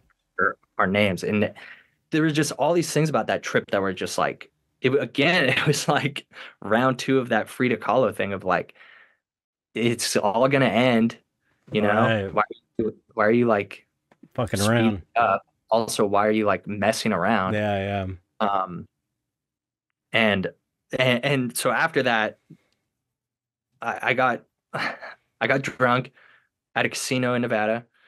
The next day, I drove home super hungover. I got sick, and I had these edibles that were like these 10 milligram little gummies that you're supposed to pop like one of, and then like chill. But they had all like melted together in the pile, and I was like, I'm sick. I should probably clean my room. And so I just popped the whole thing. I was like, what's the worst that can happen? Oh And I God. just start tripping, dude. Like I'm cleaning a little. And this was the other weird part of it that like looking back now, this part of the story doesn't age well. But like Jordan Peterson was on Joe Rogan's podcast for the first time. And this was 2017. So it Right. was like, Before he was a total freak. yeah, before both of them kind of like Yeah. went off the rails a little bit. And I got into the part of the conversation. All I heard him talking about was like the archetypes and like your life's journey and like He the was Joseph. pretty good on that stuff. It's like I know people that are into him for that stuff. Yeah. It's like he's got Yeah. two aspects of himself. Like he's got some interesting ideas, and then it's like he's got the total like incel, political crazy right wing thing. Yeah. And anyway, so I know what you're saying. Yeah. I I mean, get you. yeah, if you go back and listen to like his old lectures from before he was famous, like Mhm. some basically what it reminded me of was like I took a psychology 101 class in college. It was like one of the electives we got to take. That's basically what Jordan Peterson is in his first videos. He's just really good at like teaching psychology Right. 101. And I loved that about it. But he was, going on, I'm tripping on these dummies, trying to clean my room, sick as a dog, thinking about how my grandma's dying, Oh my thinking about how I'm God. gonna die. Jordan Peterson's talking about the archetypes and like these deeper meanings and life and how that you should get your act together. That's his Right. whole. Yeah. And I'd been seeing this therapist guy about drinking, and I just remember thinking like I should stop drinking and like take my art seriously. So for like a month, I just focused on painting this study of Hieronymus Bosch's The Garden of Earthly Delights and for a whole month. And that's all I would do. Instead of going to drink, I would just like look at that painting and like try and paint it, Oh, cool. try and get better. I spent like any money that I got, I started spending it on art classes. I would go out and I would do the shows. Um, I met Jeremy at the Dark Art Emporium, met all sorts of people. I was just taking my art everywhere, showing it everywhere. And 2017 was like that's kind of like when I really started taking it seriously. And then I had, some relapses and stuff, but nothing as extreme as before. Yeah. Wow. That's crazy. That's intense. So okay, I mean then that wasn't even that long ago because I think we started the podcast around 2018. I think you had started in 2017. 2017, yeah, maybe 20. I think that's when I met Jeremy, and I remember him telling about it then. But I remember it was like you did an episode about making prints. You did an episode about marketing yourself as an artist, and I mean all that stuff. I still am living by that stuff. Oh, cool. That's like awesome. Yeah, creative process. Your David Lynch episode, that was a good one. I don't even remember doing a David Lynch episode. There's been so many that I just like. There's people that I've interviewed that I don't remember who they are even really. Like there's a couple people I'll look back and I was like, who is that? I don't remember talking to them. I'm sure if I heard it, I'd be like, oh yeah, but it's just like, it's just too many. It's like 3 into 300s now. It's like my memory is already terrible to begin with, Yeah, once a week for 5 years, Yeah, six Six or years. maybe 7. I think it's in its 6th year or something. It's like or 7th. I don't even know. It's like it's been 20 years basically. I'm so bad at calculating like how far distances are. Man, it gets yeah, and the time thing gets so much worse when the older you get too. It's like just like like I was saying earlier, oh yeah, recently I blah blah blah. It's like, oh yeah, that was 7 years ago.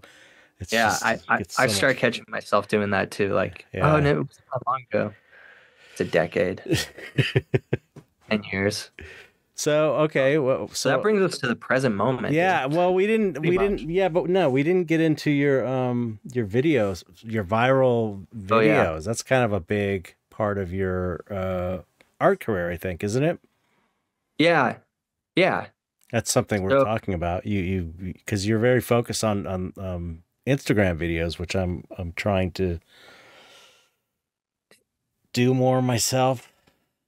as much as Yeah. I don't want to. I mean, we complain about it all the time, which is kind of Dude, yeah, helps. we do. It's funny. It's funny because we're both like we both have like this opposite spectrum of opinions. It's like a yin yang, dude. It's like on the one side, you got to get your work out there. It's Yeah. the only way to like get your work out there at like the biggest scale Mm-hmm. to most people. And the cheapest way, Cheapest the most way. affordable way Yeah. to do it.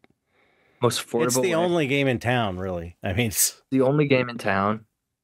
On the other end, it's destroying the world. It sucks. I hate doing it. It's like dehumanizing, like remembering all these stupid little things, it's terrible.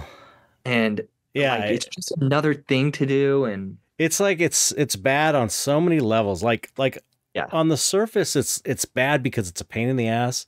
It takes you away from your work. You have to remember all these little things. You don't know what the algorithm's gonna like. But on this what's that? I'm just doing this is the top of the pyramid to illustrate what you're saying. This is the top level. That's the top level badness. Right. Okay, I got Next you. level down. Yeah. Yeah, okay, the next level down I would be like it's stupid. You have to do stupid things and dumb everything down to hit like a large groups of people. What people watch is stupid nonsense. That's what goes viral generally. Is Yeah. like you look at what goes viral and it's like stuff for little kids or something. That's the way it seems to me. It's so dumb and so vapid and lacking of any kind of depth or usefulness. It's mindless, literally mindless entertainment at the lowest level, usually. Sometimes there's funny things once in a while. Okay. And the bottom tier. And then the bottom tier is that it's destroying the world, basically, and it's destroying humanity, and you're feeding this thing that's destroying everything, that's ruining everything that's good. Yeah. You know what I mean? And it's kind of like the algorithm that does that because it's like you're talking about like the stupid stuff that goes viral. It's like the oh man, this word's gonna be tough for me to say. The algorithm. algorithmically boosted Okay. content, Right. stupid that just like keeps you looking at your phone. It's like influenced by casino technology Yeah. to like make it as addictive as possible It's so evil. that you never stop looking at it. It's really evil. It's evil. It's It's evil. yeah. There's It's evil. no way. There's no other way of looking at it other than it's evil. Yeah. I mean, and honestly, I not even to get political. It doesn't matter what side of the political side you're like, whatever you think is the dumbest thing about either side, it's social media. That's like Yeah. the cause of it. You know, maybe there's like a kernel of something real that Right. it's like the algorithm like just injects a needle of GMOs into that kernel and builds it into this giant pussy tree of everything that you hate Yeah. and shoves it in your face all day going, look at this, look at this, look at this. Yeah. It's like no matter what politician you think is the most annoying, like that's where they come from, you know? Yeah. Well, it's like on one level, it's like the stupid vapid stuff that's kind of like, I guess, harmless in the sense that it's just getting it's harmful in the sense that it's taking your attention, but it's not actively harming you in a way that like the rage bait stuff and all the stuff that Facebook was doing since 2016, where it's like angry things that make you angry are what keep you on the platform. So it's going to feed you all the stuff to piss you off from whatever side, the opposite side of the spectrum you're on. It's going to feed you that shit. It's going to cement you in your own perspective, and it's going to make you angry because that keeps you on the platform so they can market to you and make money. And that's like true. It's just like truly evil. It's truly evil. It's like money over people. It's like destroyed families, you know? Oh yeah. People are falling into cults because of it. It's just absolutely horrible. And it's like, so it's like the I guess the point I'm saying, and I think you were saying, is that you have to feed that. You have to feed into that evil system. Yeah. It's the same as the regular system of the world's pretty fucked up too. You know, just regular society. There's a lot of bad things that our taxes go to and stuff that we are feeding into because we have Yeah. to, because that's just the way it is, you know. But And also one more thing on that is that I would say that all those things, all those like real problems that we should like fix, it's like this thing is like preventing us from doing that right, because yeah, whichever side decides to try and fix that, the other side is gonna, it's like blocked by this like right, weird. yeah, and right, there's only one problem. There's only the problem of our time is the environment. I think it's like Yeah. the without the planet, there's nothing. There's nothing. Everyone dies. All the animals die. You wouldn't even be able to have political debates or wars or anything if there's no planet. It's like you wouldn't have elections. You wouldn't have anything without the planet. So that's the thing that probably is the most important thing, that, and nobody's really dealing with it because everyone's fighting about stupid bullshit 2 layers Well, and up that's or an whatever. example of like how what they said social media was going to be like didn't Fuckers. pan out because that was already a deep-seated, political divide issue before social media really. And so if Right. social media really was this way to bring people together and stuff, they would have figured that one out. Yep. It's just gotten worse though. Yeah, So yeah. it's like a perfect test subject for where it's taking conversations. And everybody knows this.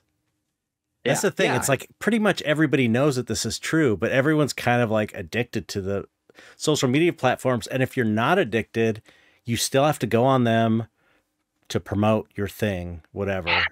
You have to engage with Yeah. it in some way. Everyone else is on there. And so you have to, you know, as an artist, I have to go on and promote my shit. And so I can make a living, you know. So given that, Yes.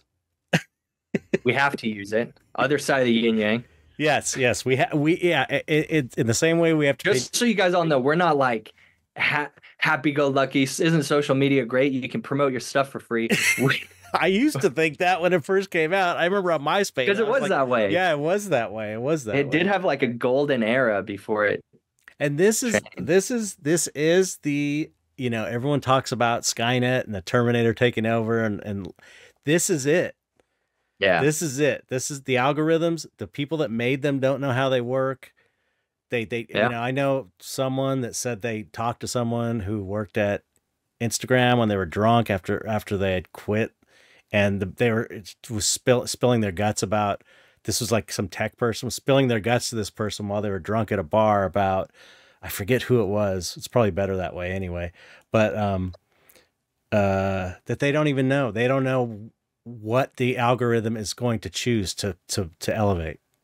So it's like this. Just going to get more and more crazy with AI too. Yeah, right. Yeah. So it's like this is the thing. This is like this is Skynet, and it's like so lame. It is. It's But like, here's where we come in as the artist. okay, yes, and yes, okay.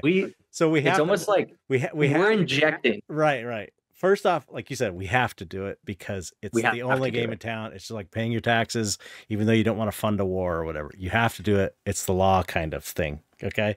So Yeah. So go on. And also it's kind of like what you and Ryan were talking about in the first Makeup Effects about Jack Pierce, how he like refused to adapt to the right foam latex appliances or something. Yeah, and yep. how he just got left behind by the industry, you know? And it's like, it's probably not the same with social media because I hold out hope that there's probably still a way to like do it on social media. Like, I don't know, that's a whole other conversation. There's probably a way to do it without social media, but in general, like the easiest thing to do, the least barrier, the smallest barrier to entry is social media and posting on there. And if you're like making art, that's a positive thing. And if somebody sees your art instead of some video telling them about like some racist conspiracy theory or whatever, what, you know, it doesn't matter whichever side you are. Right. Like they're seeing that instead. And that's a positive thing. So that's true. That's true. We always Okay. joke that we're saving the Yes. world by injecting some Kool-Aid into the sewage system. Yeah, it's true because it's like it for every time someone's watching your art video that's educational, that's interesting, that's giving people culture and enriching their lives, you're taking away from the asshole that's doing some either something really stupid and lame or something that's really dangerous and horrible. So yes, Exactly. so in a sense, in a sense, the artists are or anybody. I'll say artists on a wide casting a wide net. Artists, creative people of all stripes that are on social media because there's great videos on YouTube. There's amazing. There's this, there's some great stuff that's not like painting or art related. There's like that. Have you ever seen The Spirited Man? Uh-uh. Van Neistat. It's Uh-uh. it's there's this guy Casey Neistat who is like one of the biggest YouTubers, and his videos are actually really great. I was like he got so big that he doesn't really do them that much anymore, but he just did YouTube videos about his life, and he just did them very well and well done and interesting, and they weren't stupid. They were like clever, and his brother's also a filmmaker, and he started a channel where he just talks about different subjects, and he's like kind of an oddball eccentric, so he has like weird takes, and they're just great. They're like enriching. They're really good. They like are like educational kind of, and but good and interesting. And Mhm. so, you could. I think since we all have to play this game anyway, if we can keep that in the back of our minds that we are kind of on the right side of things and on the righteous path to at least try and make a dent on social media against all the evil and stupidity. Yeah. You Or know? just, make stuff about like what you like. Yeah, yeah, Anyway, so much of what's wrong with it is like people making stuff about what they hate or just right. trying to stir up nonsense. Yeah, yeah, yeah, If you're interested in something cool, like make videos about that and put it on there. yeah. Do it in an And interesting I way, mean a creative way. that's where my like find things that you're interested in, find things that you're like good at, find things that you're doing anyways, Right. and doing that. I mean, if you even want to be on social media, if you're not an artist, like don't be on social media. Yeah, if you don't have to, don't do it. Yeah, if you don't Okay, have so to, don't do it. we got into this before talking about your you've had some videos go really viral, bigger than any videos I've had. Yeah, and it's weird because if people heard you say that and they went to my Instagram right now, they would be like, 2,000 views? That's not viral. I don't know what's going on. I think it's because I talk this way about social media. I That's don't your know, maybe theory. I'm Yeah, that's paranoid or something. But like ever since I did that like Patreon promo and put that up, where I'm just talking about how horrible social media is, yeah, it's hilarious. Oh, ever since then, yeah, yeah. like my videos have gone nowhere. Wow. Nowhere.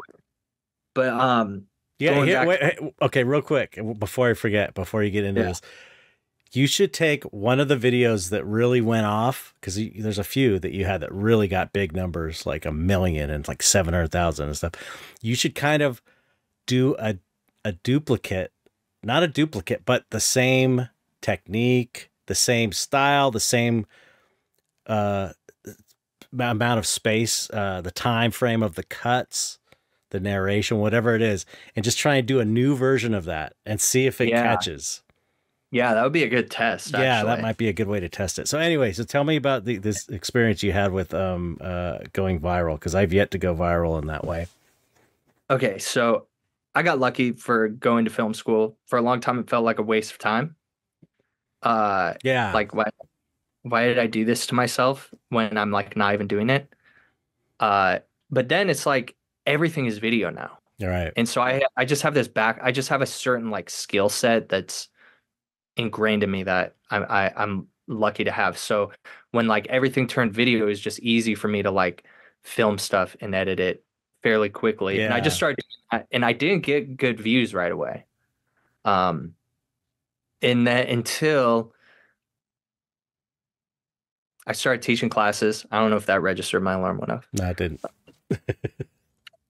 I started teaching classes to like, subsidize money. Hmm. Uh, and originally I was teaching like just straight up drawing. And at a certain point, all these kids were bored of listening to me talk about perspective and form and stuff like that. And so I started teaching them some of the surrealist techniques, um, like bulletism, decalcomania. Um, I can't remember some of the other ones, but there are just these techniques that surrealist artists would use to like engage their pareidolia, where you like start seeing things. That's where you look at the clouds and you see like a bunny or Hmm. whatever, just seeing stuff in randomness or noise. That's pareidolia. Right. And surrealists had all these techniques for how to exploit that. And I always thought that was really cool and interesting about surrealism. So I started showing the students like some of these techniques, and they seemed to like it a lot more than they liked drawing the Andrew Loomis head or whatever I was trying to show them. So I had all these lessons, and I didn't have any videos of my art to put up. So I just like did a quick, 1 minute throwaway video that was about automatic drawing, one of these techniques, and it just went stupid viral. And I did some other ones about some of those other techniques I mentioned, and they went stupid viral. And like um, got way more followers like than I was always stuck at like 7,000 followers on Instagram, Hmm. and I had come to terms with it. Like Right. die, and on my tombstone it's going to say only had 7,856 followers. And I was just like, that's the way it is. That's my legacy. And then it was like in a couple days, it went to over 100,000 followers. Oh my God, It was that's just ridiculous. crazy. Like, like celebrities messaged me like nice things about my videos. It was Really? just great. Yeah. What I, celebrities? I don't want to name. I want to name. You name it Should I behind. name drop? If you don't want to say, I'll name drop. I'll tell you afterwards. okay, okay. I don't know what the rules are here. This is my first podcast, by the way. Oh wow, okay. Uh, but yeah, like, okay, the coolest one. This wasn't even a DM, but this was. I noticed that the singer from the band Daughters liked one of my Oh posts, and wow, that was cool to that's me. cool. That was the Yeah. coolest one. That's as far as I'll go. I'll tell you later. Uh, but it was. I can't remember where I was going, but yeah, it Yeah. just went stupid viral because I made these videos. It was stuff I was doing anyways, stuff I knew about, and I just made these quick videos about it, and it went stupid viral. But then, okay, so this is where Chet comes into the equation as well. There was something weird in me where I was like, yeah, my Instagram account is blowing up, but like I think all artists have this weird imposter syndrome, just like we were talking about before, like the fake it till you make it Yeah, yeah. paradox. Hmm. I had this weird like the video's cool, but like my art isn't. I think it's like Carl Jung said something about like how you shouldn't trust unearned knowledge or Mm, something like that. And this felt like one of those. Like I really didn't feel like I earned it. I felt mm. like it was like fluke type of thing.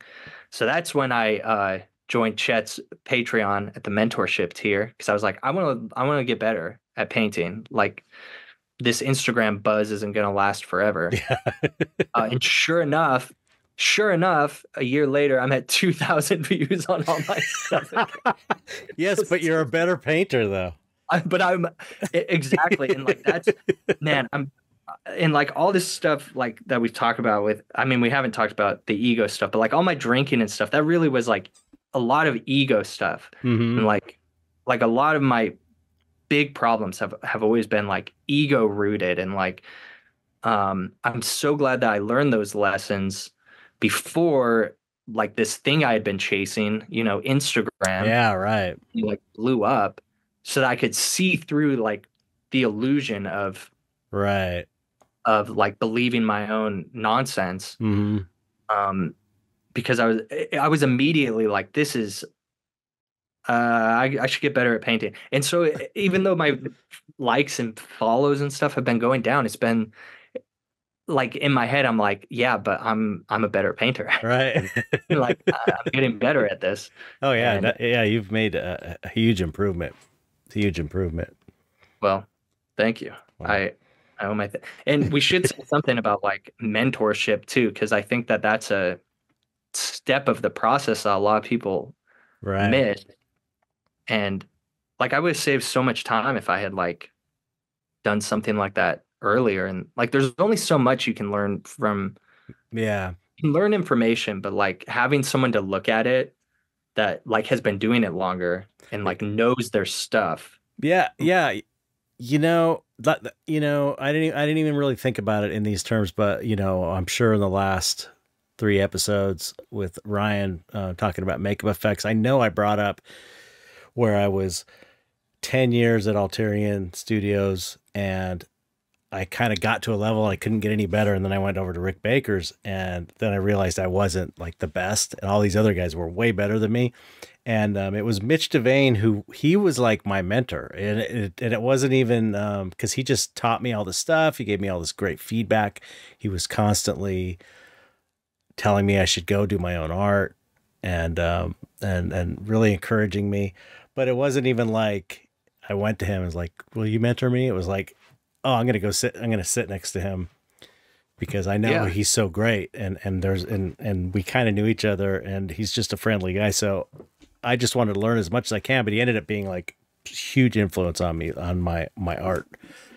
Dude, I had that same thought when you guys were talking about that because I mean, I think that people will see like if people see your like a time lapse of you painting or something, they're gonna think, oh, he just knows how to do that like Right? naturally. Yeah. Yeah. They don't see like the 20 years that you spent or however long, Yeah. developing those skills and like sitting next to Mitch and like, really taking I've thought about that so many times since you guys talked about that. Yeah. Just about like how important mentorship is. There's Yeah. this It great really book is. called Mastery by Robert Greene, Hmm. where he talks about like most of the book is this section called the ideal apprenticeship or Hmm. something. It's got this huge section about having like the ideal mentor um and that was just like hugely I luckily read that book while I was talking with you because it just gave me like good tips about like how to be a better mentee. Hmm. I think that's the word. I don't know. I can't remember where I was going with that. But yeah, mentorship is important. Like I think people skip it and it's like you didn't have like somebody that you would say that's my mentor, but like you really did have like Yeah. a Yeah. long apprenticeship of like Yeah. really learning your stuff. Yeah. Yeah. And Absolutely. Absolutely. It was like an unofficial apprenticeship, but it was functioned as one, and I think I got out of it like I would have. It was like a yeah, 5 year apprenticeship. You yeah, know, yeah. that's how long I And worked there. like that's how all artists throughout history I have learned. know. Like I know. that's what the progression of art is Right. like that's where it comes from is like one like there was the master Hmm. apprentice and the Yeah. apprentice would like get to a stage where they would like have to embed all the knowledge that they got into one project which was called a masterpiece. That's where Right. it comes from. And then Right. once you do that, then you can start mentoring other people. And it's like this system that's as old. And then all of a sudden in like 1963 or whatever, the art just like stopped doing that or something. Yeah. Yeah. Yeah. It's a trip, and it's funny because the mentorship from my end was like, uh, just like, oh, I gotta make some money. but it's not, but like more like, I got this Patreon. I think I have something to offer with my experience because it's been, I think by the time I started the Patreon, I'd been painting full time probably 15, I don't know, 20 years. It's at this point, I don't even know. It's like 25 years or something. And so I was like, okay, I know I can offer something, so I'm going to try it out. And I didn't even know if anybody would do it. But uh, the students, I'm sure I've said this before, but on here, but maybe not. I don't know. I just seeing the improvement. I was like seeing like massive improvement. And I'm not saying this because believe me, I don't want a ton of. I'm already kind of like tapped out. I don't even know if there's any spaces open on the Patreon because I don't really keep track of it that well because I only have a limited number. But seeing artists put the effort in and make these huge leaps is so satisfying. And I didn't even. It never occurred to me that it would be like that. You know, I just thought I'm going to help in any way that I can because I've got mentorships that aren't even art related. They're just more like, I don't know, talking about spirituality and stuff I talk about on the podcast, which is cool. Also, but yeah, seeing how artists, younger artists, especially, not, yeah, most people are younger than me at this point, but you know, younger artists. It's because it's so easy on the outside, having more experience and seeing it objectively. It's like I really have the easy part as the mentor because it's so easy to see people's mistakes and what they're missing. Because you have this totally objective view of it. So I feel like I kind of have the easy part and, you know, the students have the hard part because you have to like take the criticisms and work on them. But I don't know. It just, I guess my point is it was such a big thing for me to realize like, wow, this is like a real, I had no idea people were I thought maybe I'd get some people that would like get a little bit better maybe, and some maybe wouldn't. And it's like the ones that really were into it or are into it really make huge improvements. That's like, wow, this is like, you know, this is like quality level of that I show that was to my work. You know what I mean? So it's like, Yeah. it's awesome. Super, super personally rewarding. I just never, came as such a surprise for something. It was just like offhanded, like, oh, I could, you know, have this be part of my Patreon. It'll help me pay my bills, see how it goes. And then it's like, this ends up being this hugely personally rewarding thing, you know, which is cool. Who would have thought this like ancient mode of artistic it's practice would be fulfilling to an artist? I know, it's so dumb. It just shows how disconnected we are from like these old traditions and Yeah. you know, these things that work in life and anything. Well, we could spread it out too. Like all the other artists who are listening this far in this podcast, I feel like yeah, they might not have made it, but like, you know, spread it around. You should start your own mentorship. Artists out there, yeah, with 20 years experience or more, who yes, can point to us who can help corral us youngsters to the slaughter. yeah. Well, Yeah, because people should find a mentor. That's the whole thing. yeah, absolutely. And even, you know, as a painter, you know, Cam De Leon was kind of my mentor in a way too. The guy who did stuff for Tool. We were friends, but he was ahead of the game as far as fine art, setting his website up, creating prints and selling them, you know? So it's like, he helped a lot, you know, just technical stuff, where to get materials for shipping prints and stuff like that, you know? So I guess I've had a few. My dad was kind of a mentor in a lot of ways too. But yeah, it's important, I guess, to have a mentor. I didn't even think about that until we had this conversation. There was something focusing about it, you know? It's like, work on this stuff, you know? Yeah. And a lot of students say that, they knowing that they have to answer to me every month makes them work on stuff where it's easier for them to like slack off and be like, I'll get to it later. Right. It's like if I'm like, okay, you know, to work on this, and then they feel like they owe, you know, so it's even just having someone like to keep you in check in that way. You know what I mean? But yeah, for me, it was like every month, it's like, you keep doing this, just do this. Yeah. Like, these are like every time it's on this one thing. Like, why don't you just like use a reference for that? Yeah. I don't want to. God, but I will. Well, yeah, And you sure enough, yeah, that's amazing. You know, you may have been the fastest improvement I think I've ever seen. Just like once you started that one painting you did for the that dark art emporium show was just like, whoa, this is like you just leveled up like 5 levels in one I'm trying to painting. do another one right now. Thank Yeah, you. But you yeah, got to it do was. do more of those big paintings like that. You know, I know it's so hard to do big ones, but I know you got to have a I, few under your belt. yeah, definitely. I have more than a few. There's one right here, but it's like, I wouldn't show it anywhere. It's just here because I don't have anywhere else to put it. Yeah, I know I have a lot of those. Uh, But social media, yeah, mentorship. I want to say this. I was thinking because we should probably wrap it up because it's starting to get dark out and I have to Oh yeah. walk my dog. Oh You yeah. know how that dog is. You know how she is. She's Oh crazy. yeah. I have to Yeah. walk her, and it's like she's got so much energy. Yeah. So I'm not rushing you off. I mean, we got over. We're almost at 2 hours. So, Oh my. oh my hell.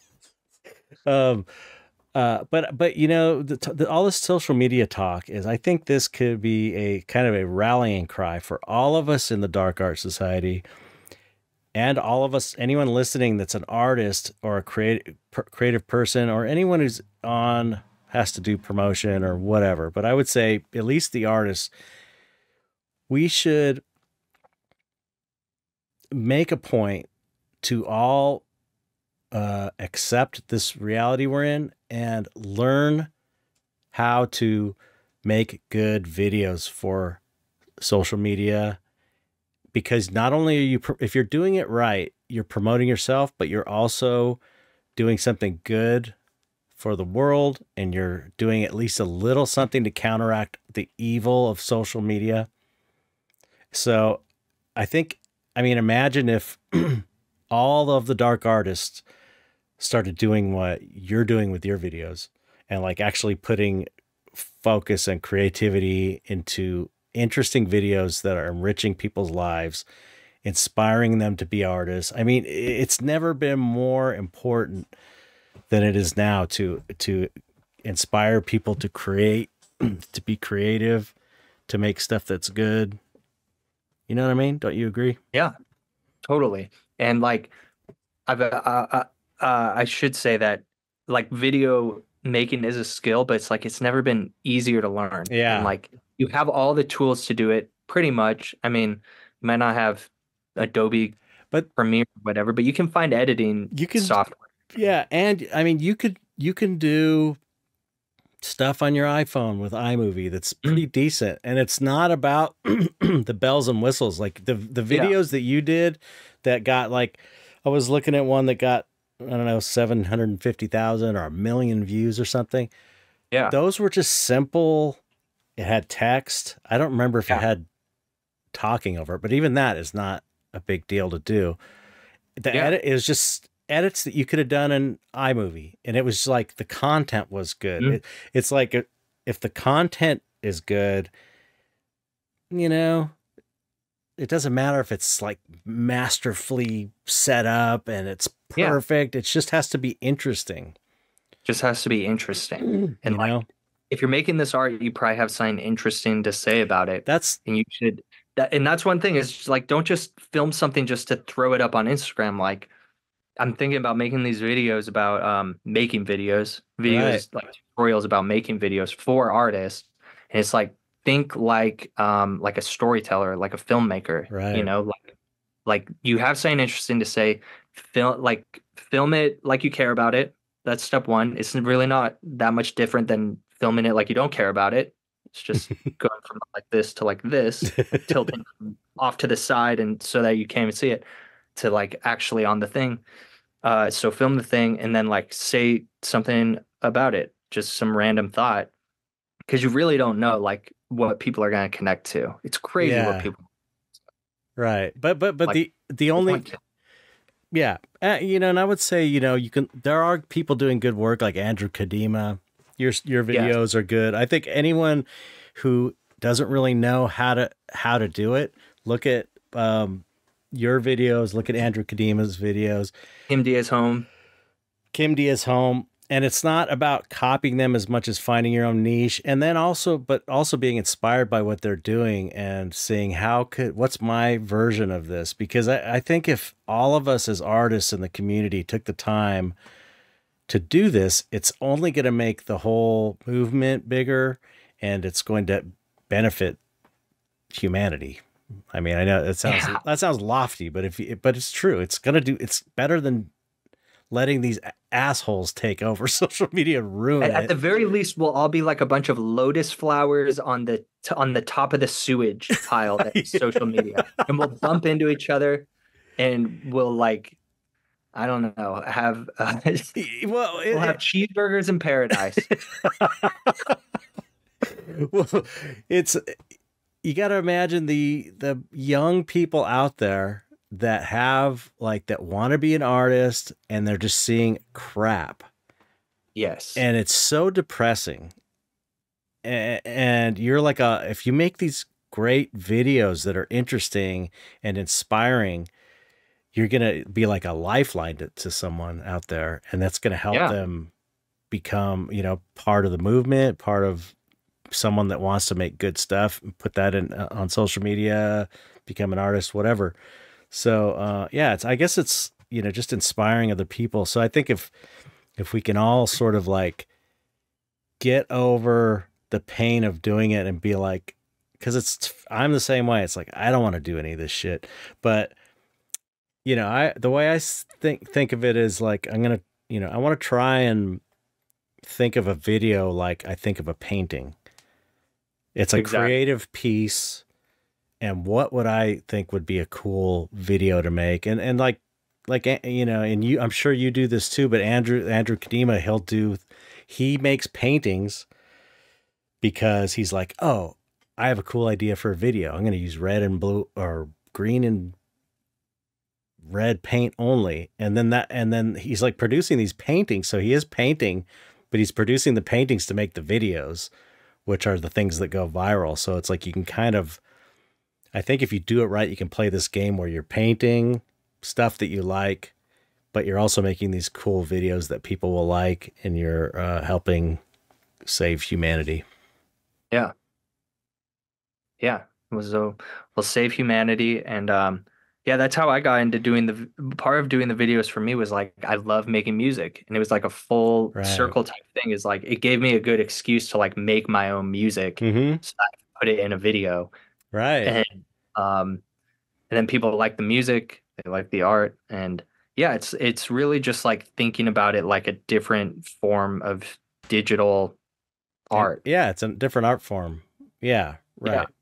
And you have all the tools, you can do it.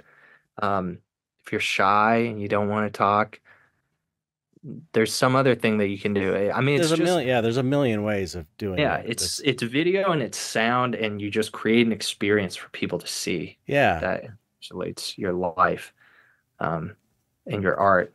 Maybe not your life. That might be too intimidating for some people, but your art.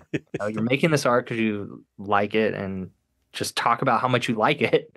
You Yeah. could literally do a video where you're painting and you just keep going, I like this, I like this, I like this. And that's the type of thing that will catch on. It's true. It's like, and people that are enthusiastic about stuff, definitely kind of catches. It's catchy, So, yeah. So that's my call, or our call for everyone to maybe, I don't know, get on this and give it a Yeah. shot. Yeah. Yeah. Yeah. Yeah. It's okay. One thing I want to mention, I just keep thinking of other things, but I got to stop. I know, same here.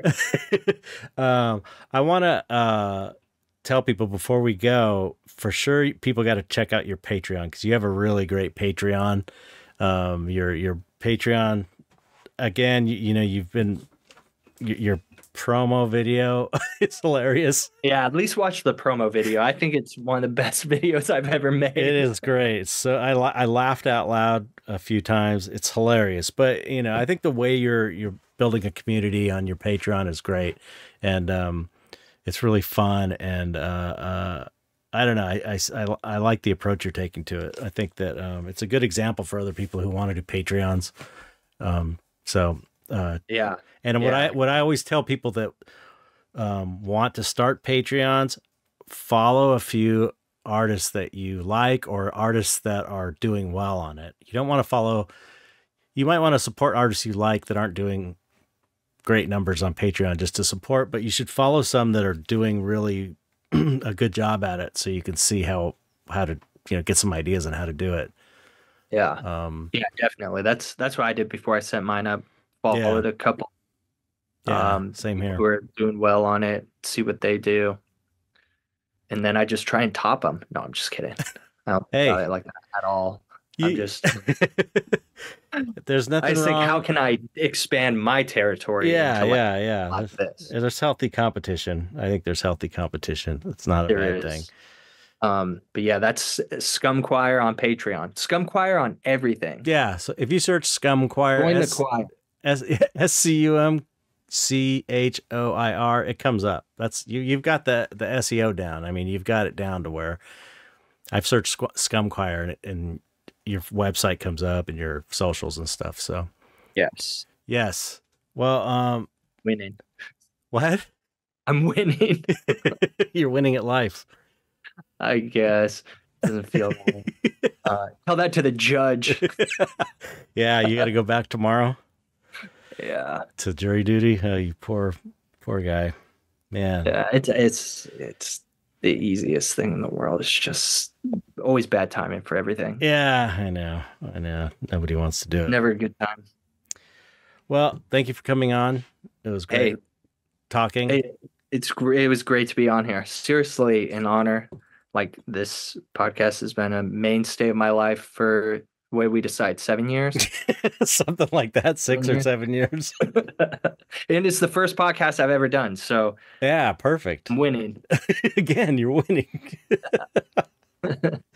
Well, yeah, that was great. Yeah, cool. All right, so I guess we'll just wrap it up, and you have to say goodbye in your own special way. Yeah. So just say goodbye to the audience. Goodbye, audience. Find a mentor. Don't get hung up on social media, but make good social media posts. Check your ego. If you have substance abuse problems, handle them now and then focus on your art. Good advice. Have fun. I second that. Oh, wait, I got to say my sign up. Have fun. Good night, sweeties. That's what I say after all my. Yeah, I forgot to ask you about the sweeties, but I'll have to ask you later. Oh, yeah. We're going to have to do a round. Yeah, we're going to have to do a round two.